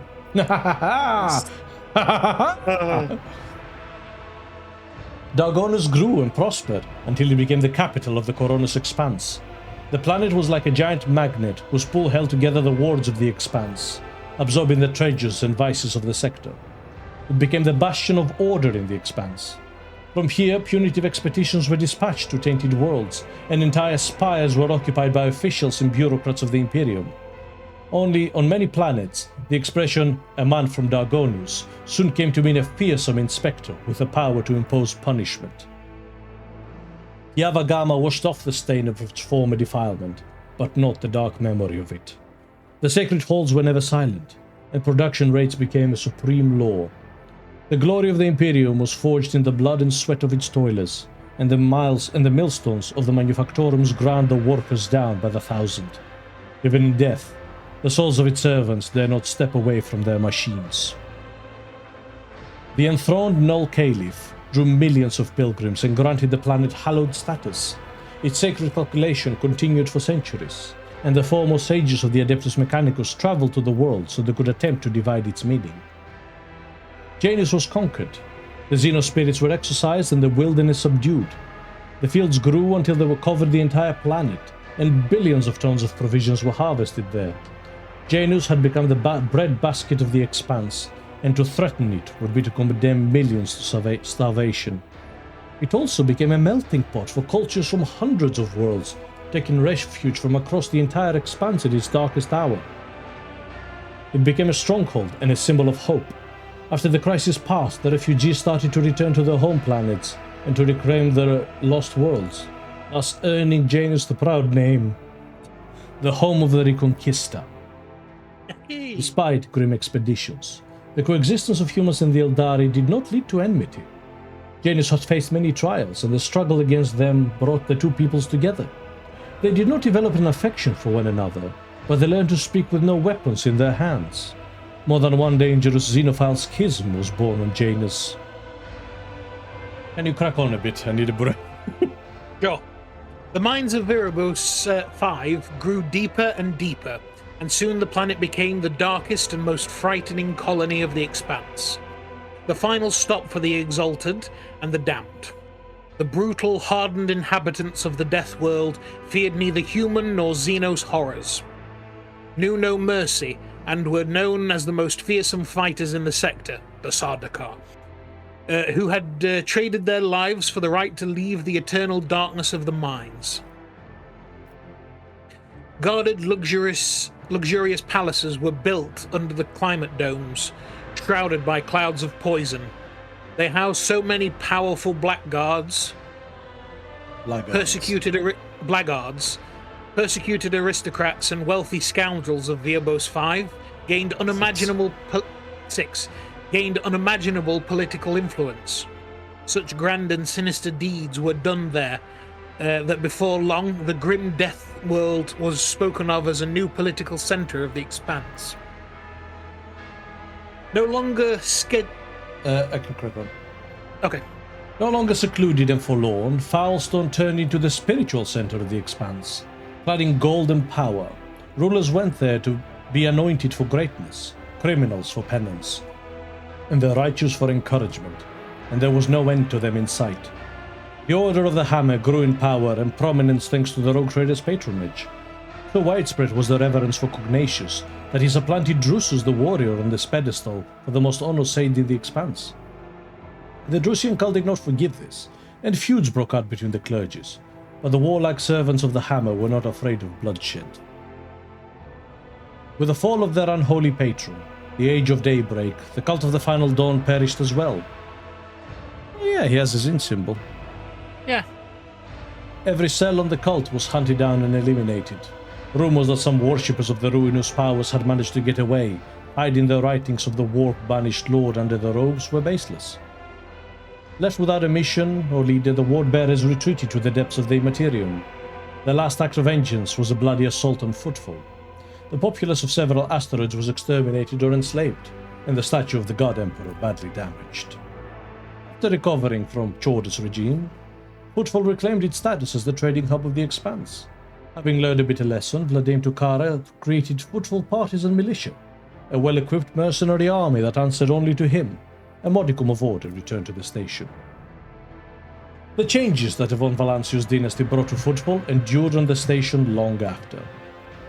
Poor houses opened by the order of the RogueTrader saved many hungry and homeless from death. Man, profit yes, but we were committed to doing good in the end. Yes. Unfortunately, this disrupted the station's delicate ecosystem. No longer freezing to death in empty compartments or tormented by epidemics, those who lived in poverty and Footfall began to choke the station, leading to a sharp rise in crime, organ traders, illegal augment specialists, and savage gangs for Vanverse proliferated. Well, we can sort that out later. Yeah. The Rykard system turned into a purulent wound of corruption, poisoning the Expanse. The surreal energies of the yawning warp legion held its planets together, even in the absence of the gravitational pull of the star, defying the very laws of existence. Immense depravity took root on Rykard Minoris, and it poured out into other systems with vile glee. The people of Rykard Minoris, saved by the RogueTrader, eventually found a new home. The colony of New Rykard was founded at the edge of the von Valancius domain. Sadly, the world's inhabitants mostly consisted of highborn nobles with very few serfs. Not willing to sully their hands with manual labor, the aristocrats started buying up pirate captives. Soon New Rykard became the favorite safe haven for void outlaws. Should have saved the people. Should have saved the people. In memory of this world and all who perished on its surface or met a fate worse than death, construction began on the orbital slipways of Footfall of a glorious cathedral ship to be called the Rykard Sacrifice. The miraculous fusion reactor powered its engines and cannons, fueling with the fierce power of the motive force. All but the best minds in the service of House von Valancius took up the study of Thacertium. Numerous uses were soon found for the natural psi focus, and the jubilation was short-lived, as a series of major warp breaches in Thacertium export destinations put an end to any and all goodwill towards the research. I guess it was unsalvageable. Yeah. People began zealously destroying anything that remotely resembled the mineral. However, a few exceptionally strong psykers managed to bend their sinister rock to their wills, magnifying their sorcerer's powers several-fold, and turning them into a force the Expanse has had to reckon with ever since. Rumors of the rotting remains of an Eldari craft world spread around the Expanse. Explorators, privateers and Kazbalika agents, and anyone hungry for easy money all rushed to the frontier systems to vie for a piece of the prize. Some were swallowed by the warp, while others perished in the skirmishes with their rivals. The most skilled and fortunate returned empty-handed after decades of searching. The colossal ship, as big as an imperial world, simply vanished, as if it had never existed. But the legend of the forbidden treasure lived on and continued to bring daring souls to ruin. Eldari from the fallen craft world Krudorag, who once travelled through the darkness of the Expanse in a desperate attempt to gather the remains of their kind, were becoming a rarer sight. Even the most skillful Kazbalika agents and audacious bounty hunters, with knowledge of Xeno settlements on the edges of the Expanse, would no longer find their trail. Squads of Eldari Rangers suddenly appeared on different worlds and disappeared abruptly without shedding a drop of blood, their purpose remaining an enigma. Good! The news of Xenos appearing in the Expanse was followed by a report from the agri-world of Janus about a strange flast in the night sky. When the light disappeared, authorities sent out patrols that located a Xenos camp among the ancient ruins. The trail ended near a white monument, a webway gate. Where this path led the Eldari, only their Farseers knew. Time spent on the same world as the monkey pushed Farseer Muaran towards reflection. When the webway gate awoke in Janus and squads of Eldari Rangers stepped onto their ancestors' world, he averted a bloodbath. Granted the Lilathan and its new and naive citizens his blessing, he disappeared through a shining portal, departing for a new home. The spirit monolith, purified by the Harlequin troop on the Kron world, was hidden from the insatiable eyes of the monkey by raging warp storms. Ships started going missing more frequently in the systems close to the planet. Even the most courageous captains gave the region a wide berth, and it was named the Damned Reefs. Somewhere in the underside of reality lay Komora, woven from manifold other dimensions and illuminated as always with the light of stolen suns. Its streets ever filled with screams and agony. Any misfortune experienced by the Dark City became another scar on its appalling face. Lost among thousands of other vile blemishes, as long as pain pulsed in its blood-soaked spires, the insatiable and unshakable Komora continued its flight through the webway, along with its unchanging ruler, the leader of the Cabal of the Black Heart and the most dangerous of all Drukhari, as Drubael Vect. The fall of the Cabal of the Raving Tempest united Komora for a brief and bloody moment. The elites of the Dark City set their squabbles aside and found a new game in tearing apart the domain of Archon Ireberis. The fate of the Raving Tempest reminded the other Cabals that nothing lasts forever in the Dark City, save the city itself. As they were leaving the Necron systems, Nomos destroyed every tomb world of the ancient Xenos. Holy shit. Wow. Some eternal strife had awakened within the young deity, demanding that the planets of the undead be obliterated. Following the destruction of Lethos, RogueTrader von Valancius directed part of its tithe towards restoring the Coronus Expanse worlds that had suffered from Xenos heretics and the horrors of the Void. Many of them only survived thanks to that aid, although the broad gesture was met with scant understanding by aristocrats. Some years later, the world to which the tithe had been distributed was struck by a ghastly disease that came to be known as the Lethos Curse. Whether it truly was related to the tithe or a mere attempt to slander the Expanse's protector, forever remained a mystery. If that doesn't tell you how massive the game is, the epilogue. Yep. It's been the longest one of those I have ever seen. Yeah. The voice of Voxmaster Vig Dissuri Otta of the Toliman dynasty has long resounded in the Expanse, bringing hope and trumpeting the arrival of the merciful RogueTrader. Known for her wisdom and acute understanding of ship systems, over her long life she taught many generations of future Voxmasters from the Toliman dynasty.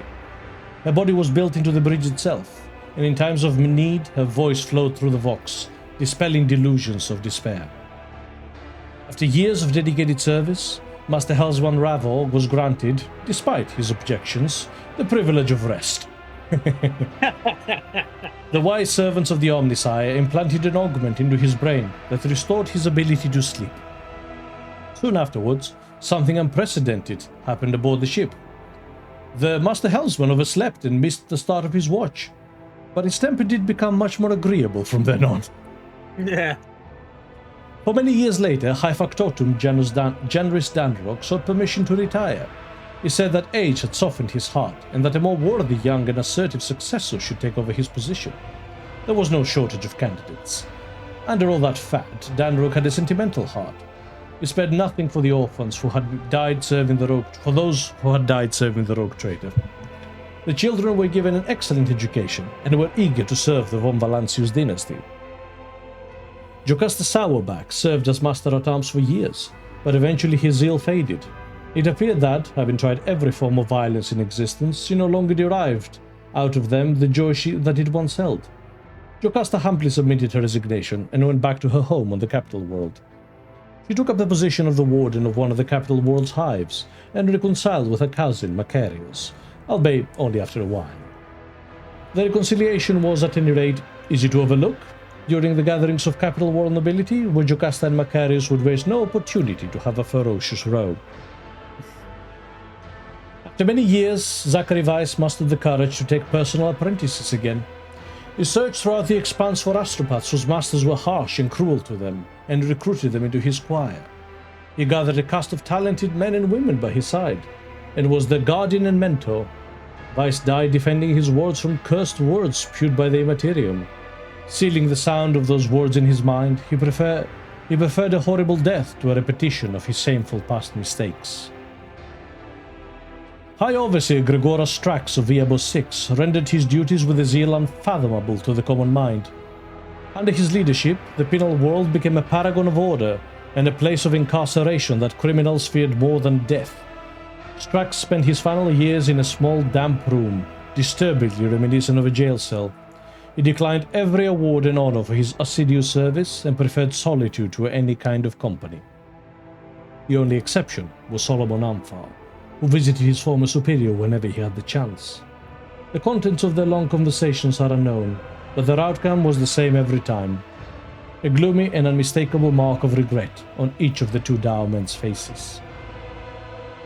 Urban drives them cared more about preserving the influence of his line than the well-being of the Protectorate. His blind ambition lost him the governor's seat and the respect of his family. Within a few generations, one of the largest houses of Dargonus turned into an obscure family of petty aristocrats. Oriana Gaprak missed the moment when her family, which had previously functioned like a well-oiled machine, started to fall apart, racked by infighting. Among her distant relatives, many blamed Oriana for the Kiavagama disaster. Soon the Gaprak family splintered into warring factions and spent centuries locked in violent struggle, only occasionally punctuated by futile attempts to reunite the house. Macarius Auerbach was loyal to the RogueTrader to the last, despite all rumors to the contrary. Finding little affection among his subjects or family, he stayed true to himself, remained a forthright, severe and pious person. Macarius strived to ensure that every soul in his charge felt justifiable dread before both him and the God Emperor. Members of the House Versarian served the dynasty faithfully and loyally, amassing more and more power. A century later, they had finally gained the respect enjoyed by the other noble houses. Yet power and luxury can dull any blade. The now pampered and idle aristocrats were scarcely recognizable as the descendants of the formidable seneschal Versarian. Yeah, that's how it always goes. Yeah. Clementia Versarian, granddaughter of Abelard and Chancellor of Dargonus, executed her duties irreproachably, and even found time to school the younger generations of her family. She was an equally skilled mentor, chancellor, and political operative. After a century of immaculate service, she surprised everyone by leaving her position and becoming the first mate on a trade ship. She would later admit, like a true Versarian, that she had always had a passion for ships and voidfaring. Branches of House Gaprak and Versarian became intertwined after the marriage of Astacia and Vincent. Aww. Hey. To the great sadness of the couple and the great amusement of the spiteful Dargonus nobility, their marriage produced no children. Just like her ancestors, Astacia Versarian Gaprak dedicated her life to service. Crushed by the events that shook the stability of his house and his inability to provide an heir, Vincent lived in his wife's shadow. When his time came, he passed away without notice. The Harlequin known as the Nocturne of Oblivion visited the Expanse once again.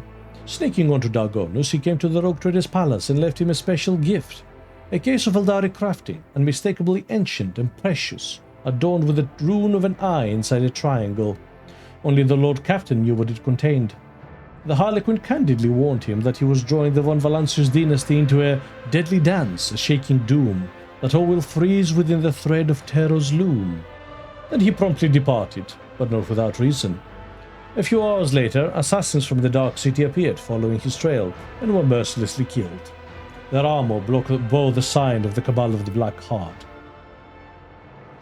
After months of searching, Dargonus wardens found the remains of Achilleus Calendar on the lowest levels of the hive.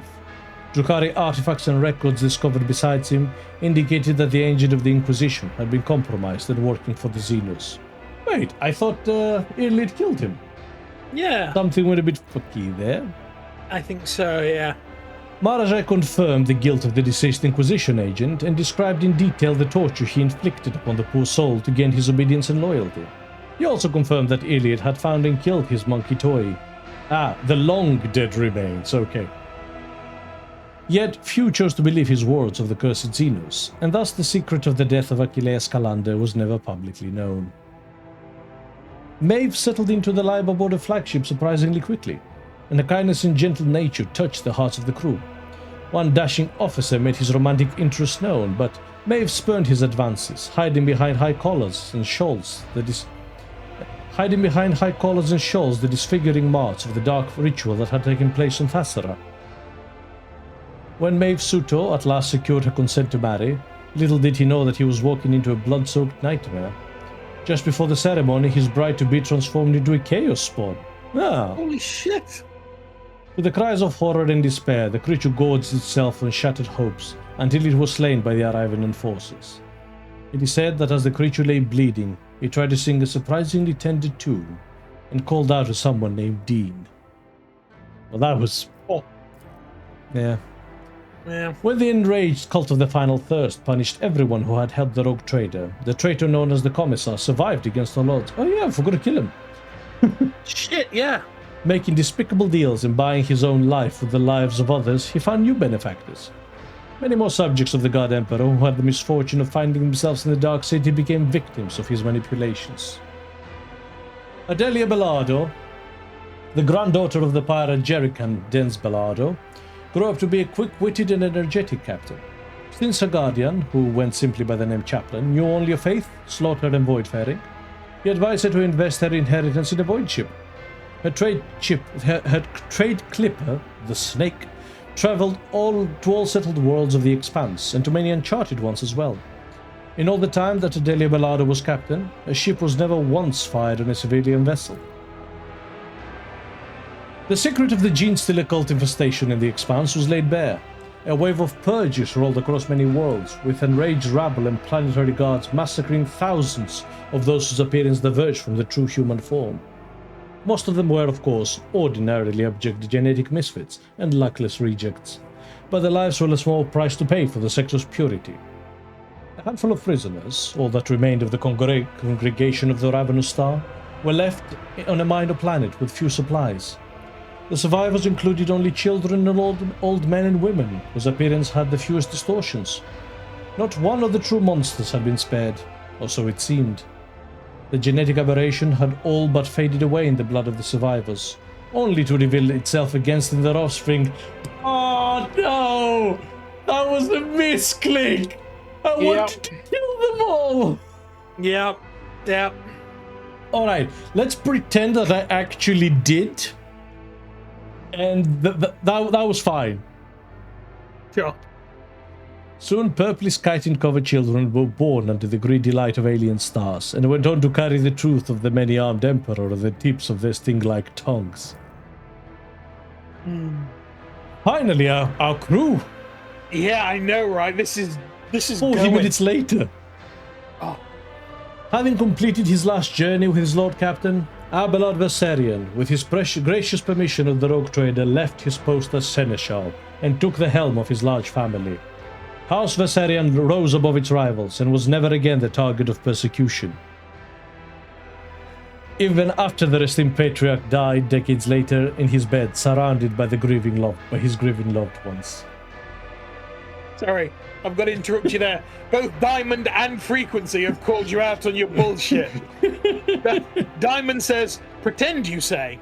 And Frequency said, let's pretend I didn't do the opposite of what I said. Greek problem. Yeah, I have no defense. That was a personal fuck up of unparalleled proportions. I deserve that. Abelard's shining memory was blighted only by rumors of a creeping madness in the twilight years of his life, and he said he had seen the esteemed seneschal talking to someone unseen, in a voice filled with unusual tenderness and sorrow. No, I will not accept that. No. Like, poor Abelard, after all those years, just, was talking to his long-dead wife. Yeah. Sister Argenta made no secret of the great respect and gratitude she felt towards the Lord Captain, yet duty compelled her to leave the von Valancius retinue. With the blessing of the ecclesiarchy, she founded a minor order of the Adepta Sororitas, the Order of the One Star. United around the keeper of the sacred relic, its sisters protected the faithful from the dangers still lurking in the Expanse. The wider order and its courageous founder were quickly become heroes of legend, instilling hope and inspiration into the hearts of Terra's faithful children. Yet the conflict between the Imperium and the head of the von Valancius dynasty could not but affect the young order. Some sisters demanded that Argenta denounce her former commander. Unable to choose between the order she had created and the person without whom she could not have completed her journey, she stepped down from her position and went into exile. Despite everything, love for her among the people of the Expanse only grew. Argenta would be the heroine of songs and tales for centuries to come, a radiant angel who would appear to be in the darkest tower to protect innocence from the forces of darkness. And that is where dogmatism can screw you over. We did something good, something great, and dogmatism demanded that you hate it, but you couldn't, could you? The Mercatum Tabula Officiale unlocked a sea of possibilities for Jai Haydari. She left the Kasbalika mission and became an independent agent. Choosing one's destiny is a unique gift that ordinary mortals could never dare dream of. But Jai was no ordinary mortal. She found new friends, skillfully danced along the knife's edge between trade and piracy, stole from the strong, granted mercy to the weak, and even bought a couple of modest planets. And she never, ever betrayed herself. Scroll down. Oh no, there was more. Oh, sorry. I didn't It's fine. realize. If you're going to do it for one character, Jay was the best to do it on, honestly. Vizier Kibella of the Bloodspun Web performed a great reading of the Emperor's Tarot, and the card of the Knight showed her cult a new path and a new teaching. Kibella raised a generation of proud and fervent warriors, and led the Scarlet and Black Army out of the shadows to descend upon the multitude of worlds and hound the faithless in the name of the undying Emperor. Rivers of blood spilled unclean blood. Rivers of spilt and clean blood drenched the soils of worlds where the Bloodspun Web's seeds had sprouted. Planetary rulers outlawed and hunted down the death cultists, to the point of starting full-blown wars, but their armies were hopelessly outmatched by a host led by the Vizier's will, and a powerful foresight guided by the Emperor's Tarot. You know that bit where Paul Atreides in Dune has a panic attack because he sees premonition of a holy war waged in his name? Yeah. Yep.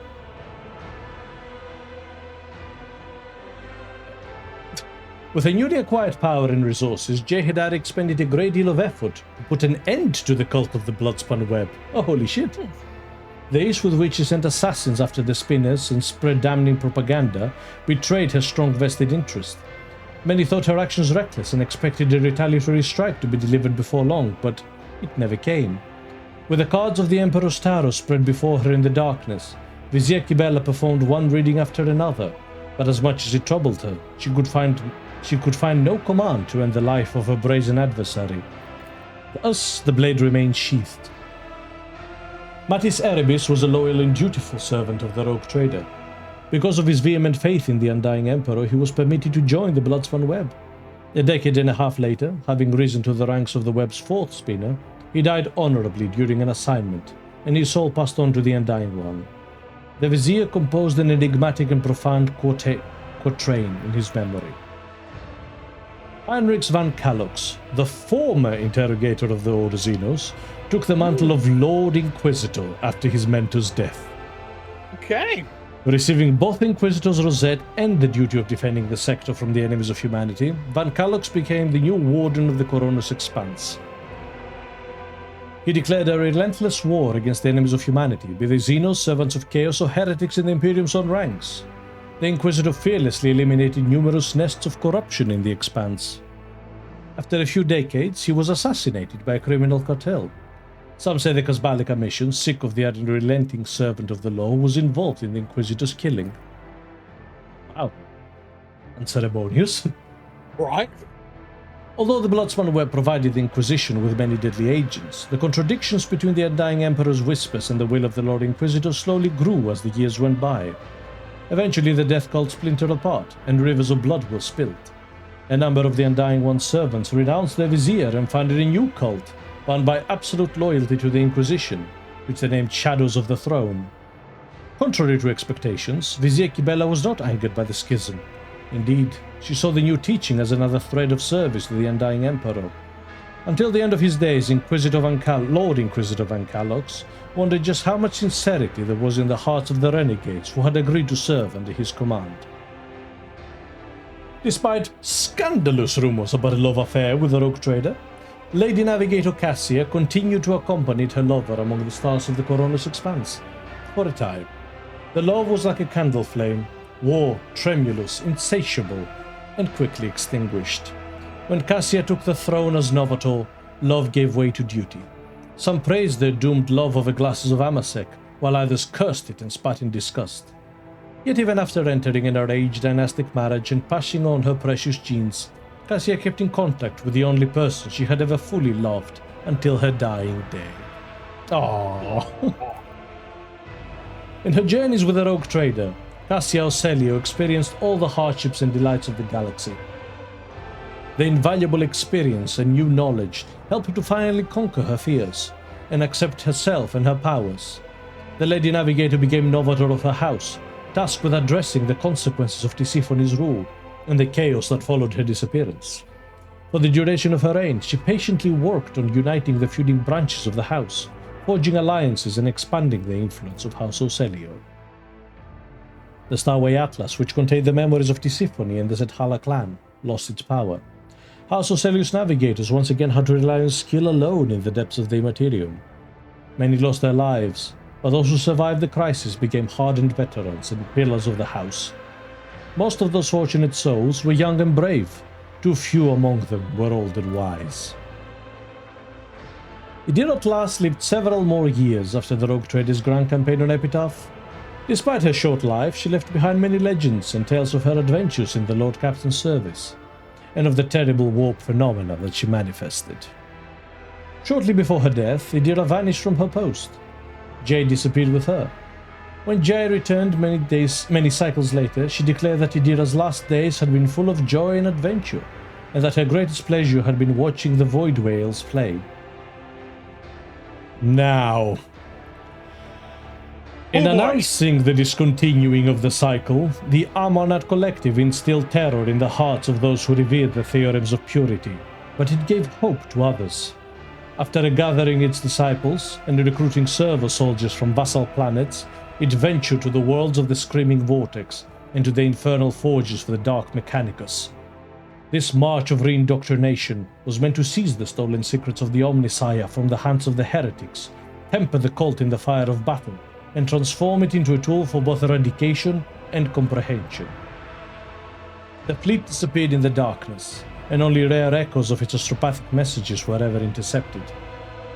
The unit Abel Hammerman continued his service in the Amonat Collective. In unity with 5 companion minds, he rediscovered the joy of direct cognitive communication, unmarred by inborn otherness. While outwardly silent, he joyfully described the images, concepts, and ideas that the Omnissiah revealed to him. Fulfilling his function, he overflowed with the exaltation of efficiency. For many years, Iliad traveled at the RogueTrader's side, helping him decipher the secrets of the lost Xenos races and leading him to a wisdom of her kind. Half a century later, she sensed that it was time to say goodbye. The path of the outcast had come to an end. After bidding farewell to her Elantak, Iliad made her way to her surviving kin. Followed a new path, the path of the warrior. She only hoped she would never be forced to raise a weapon against the mortals who had become her true brothers and sisters in arms. Rumor has it that Iliad and Pascal met again among the alien stars. A band of Eldari warriors were trying to protect an ancient planetary edifice of their people from the covetous servants of the Omnissiah. Upon learning that Iliad was leading the Xenos, Pascal personally descended to the planet and struck down his former comrade in arms. Her death did not stir any feelings in his metallic heart.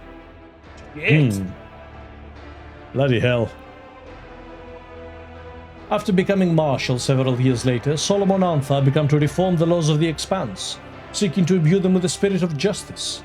His approach led to the several-fold increase in the workload of the Adeptus Arbites.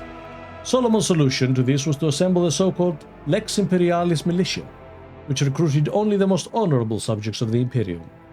This in turn resulted in conflict between the original Arbiters and Marshal Antha, which escalated into a war that went on for decades and claimed hundreds of lives. Abelard Viserion and Solomon Antha spent most of their infrequent meetings playing Regicide, to which the Seneschal had introduced the Proctor. Meticulously recorded by Abelard's adjutant, their games soon found their way into collections of the best ones ever played in the Expanse, and were later referenced by many a noble Regicide aficionado. When First Officer Viserion passed away before he could finish the last march in the long series of draws, Solomon attended his funeral in full dress and regalia, and placed the Regicide piece on his grave. Oh. Duty demanded. Oh, I'm worried about him now. Duty demanded that Magus Haneumann and Marshal Antha part ways. During their last meeting, Pascal made a few final modifications to Glatu's design, increasing the Cybermastiff service life several-fold. Whether the gift had any impact on Solomon is uncertain, but on more than one occasion, having his faithful dog at his side would turn out to be his salvation, even in the darkest of days. After witnessing the deeds of Marshal Antha, Vizier Kibella asked the cards about his fate. The very next day, a spinner was assigned to him, tasked solely with protecting Solomon from any and all assassination attempts. These were not long in coming, and the spinner's blade soon tasted the blood of heretics. For his part, the Marshal, after accidentally discovering that he had an invisible protector, had the spinner arrested and executed for multiple counts of murder.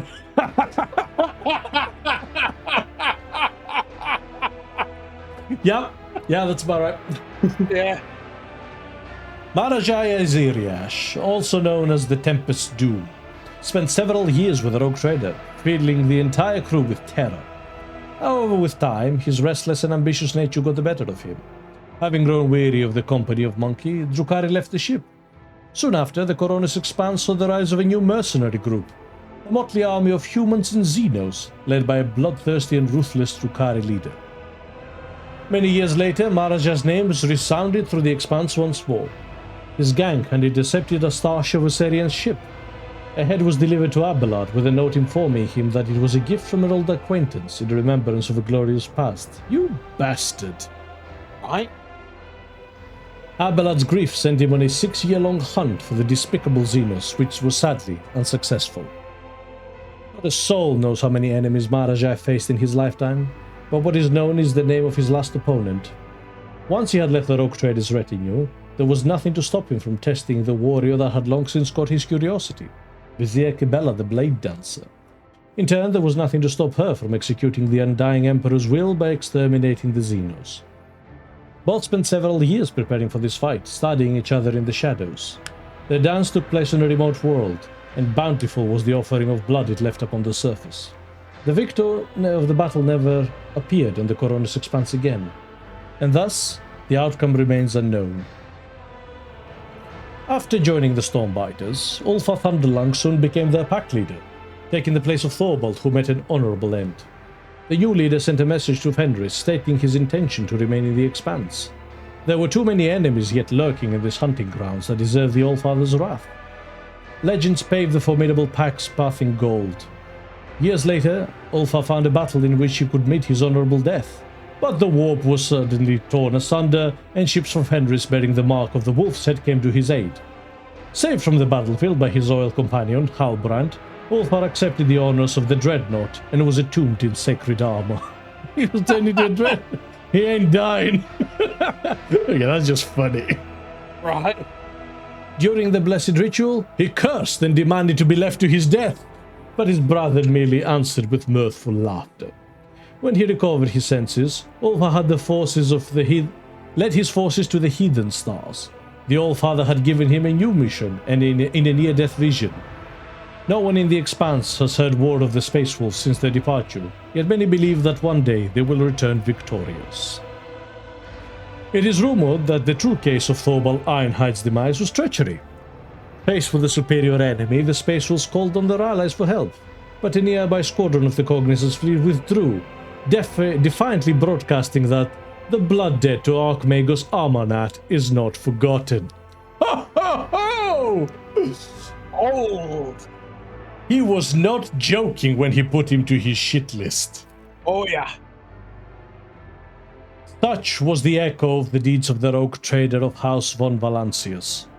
Deeds that transformed the Coronis Expanse and prepared it for the events even darker and more violent. But those are the events of a different story. This one has come to an end. Diamond literally just said, "Oh my god, this ending." Oh! We did it! We did it! Ladies and gentlemen, others, children of all ages, it's over! Oh! Oh my god! It took 5 hours longer than I thought in the last session. Yep. Oh, it's only an hour or two, my ass. 7.5. Oh my god. The ending slides alone took almost an hour. Yep. Holy shit. No frequency, no heretical and dogmatic run starting tomorrow. I will ban you! I will vanquish you to the deepest pits of Tartarus if you don't sit your ass down. We did it! We did it! Thank you, Diamond! Thank you. Truly epic. Thank you, Yannick, as well, for being here. That was a hell of a journey. God. For all its issues and its sheer wordiness, I have to say, that's one of the best CRPGs out there. This is the best 40k game I've played. The quality of the writing is fantastic. The consequences, the way it handles all that. No, Yannick, we're not starting again for a different ending. Stop encouraging each other. We hold supreme veto power, and that is not happening. By the way, my single favorite thing about this game is how the main character did not feel like me. Did not feel like I was playing myself in this world. It didn't feel like I was just making this preset of choices. He didn't feel like he was a character that was basically... You've just cut off. I don't know if that's me or you. Sorry, that might be me.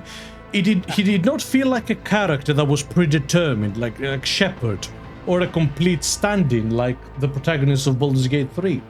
Yeah. The RogueTrader, Maximillan von Valancius, absolutely felt like his own character. One whose actions I influenced, but never felt like myself. I could properly roleplay Maximilian. Yeah. No, he felt fantastic, and the game did an amazing job of guessing what you would want to say and do. The amount of times in this game where I said something either as a joke or in a feat of, role-playing fervor, if you will, only for the very next dialogue option to have it as an option. Yeah. I'm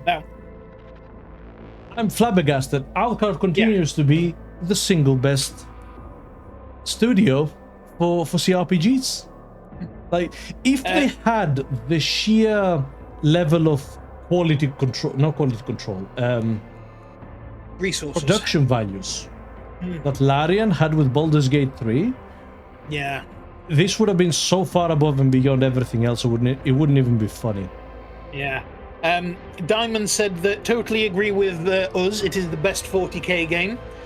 And Frequency, after finish laughing his ass off, said Owlcat have a lot of work to do if Dark Heresy is going to top this. Absolutely. I am very curious, actually. Yeah. Like, what are they going to do to outdo this? I don't know, but I'm going to be interested to see, because holy shit. That said, my single greatest complaint about this game, it is long. It is long and wordy, my god. You know what the issue is, right? They were so keen to jump into 40k. We fought Chaos, we fought Xenos, we fought Necrons, we dealt with the Catan, we dealt with the Mechanicus, we dealt with Space Marines, we dealt with Sister of Battle, we dealt with, the RogueTraders, obviously. The Inquisition was also the Inquisition, there. yeah. Like, it was a smorgasbord. I almost feel like it tried to do too much. The amount of characters was inconvenient.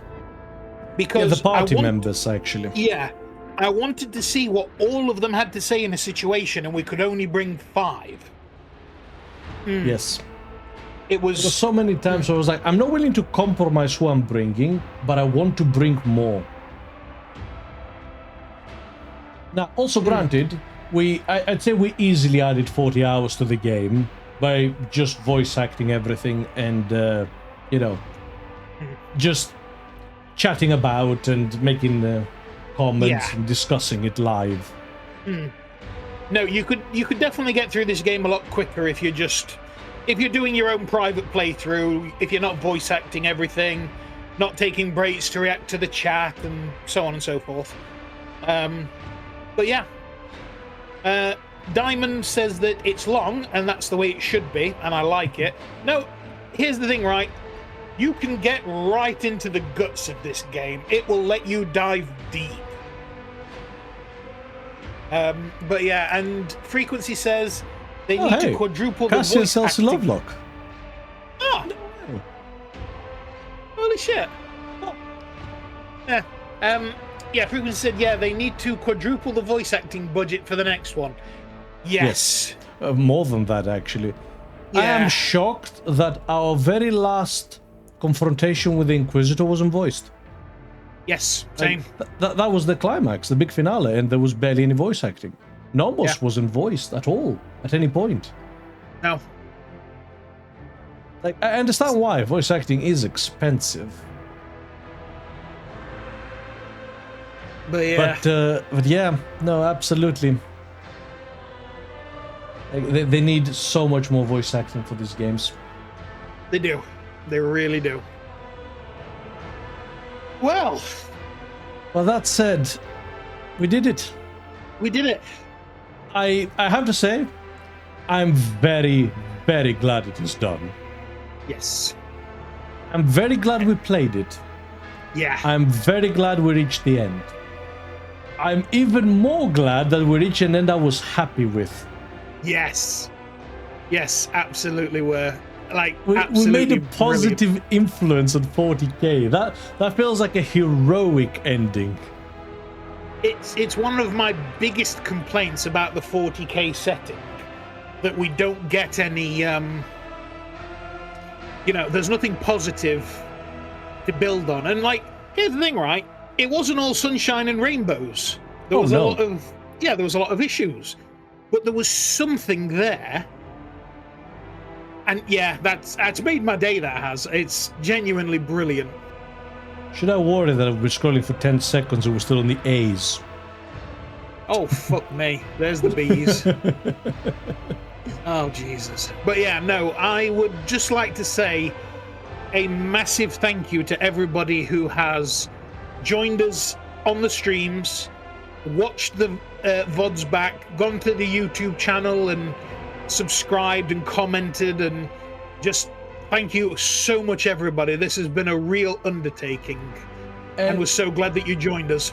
So even having just one person enjoying it has made it worth it, Yes. as far as I'm concerned. No, it really has. It's made all the difference, and yeah, it's helped us push through as well.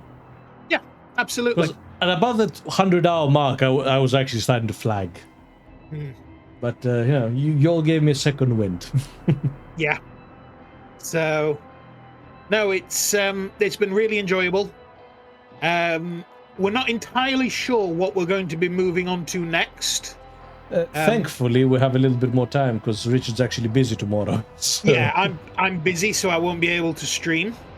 But we will be back on Tuesday with something. Something lighter. Something to take a break. Yeah, something to wash the palate clean. But please feel free to join us for that as well. We'd love to see all of you. And if not, I hope you really enjoyed this playthrough of RogueTrader. Absolutely, yeah. Here's the thing, right? If you guys never see us again for anything else, we've had this, and it's been brilliant. So yeah. I'm trying to balance something heavy on the enter. Oh, so you can, yeah. So I can let go of the freaking button. Yeah, what a phenomenal game. Owlcat just knocks it out of the park again. Knocks it out of the park so well. Because yeah, for all its flaws, its virtues far outshine it. Yeah. We really should do some kind of short video summarizing our thoughts on it. Yeah. Its pluses and negatives. And I would... this is something we've wanted to do for a while, but we just don't have any time with our work. I would like to do almost like a narrative playthrough of this. Where we basically go through the story, almost like a summary of everything we did. No, it's because we wanted to do the same thing for the first Berserker Kazan playthrough that we did, where we wanted to go back and go through the story and our experiences with it and, review it, essentially. But, yeah, time is not on our side, unfortunately. But we'll see. We'll give it a try. Yeah. But yeah, one thing I will say, by the way, sorry, is one thing I will actually really miss about this game. And that's Maximillan von Valancius. Yeah. He was a blast to follow. Yeah. I mean, take a pull for Maximilian. Cheers. Oh, Frequency says, I'll be here for the next one, whatever it will be. Thank you, man. We appreciate that. Right. With that being said... I'm trying to reach the ending.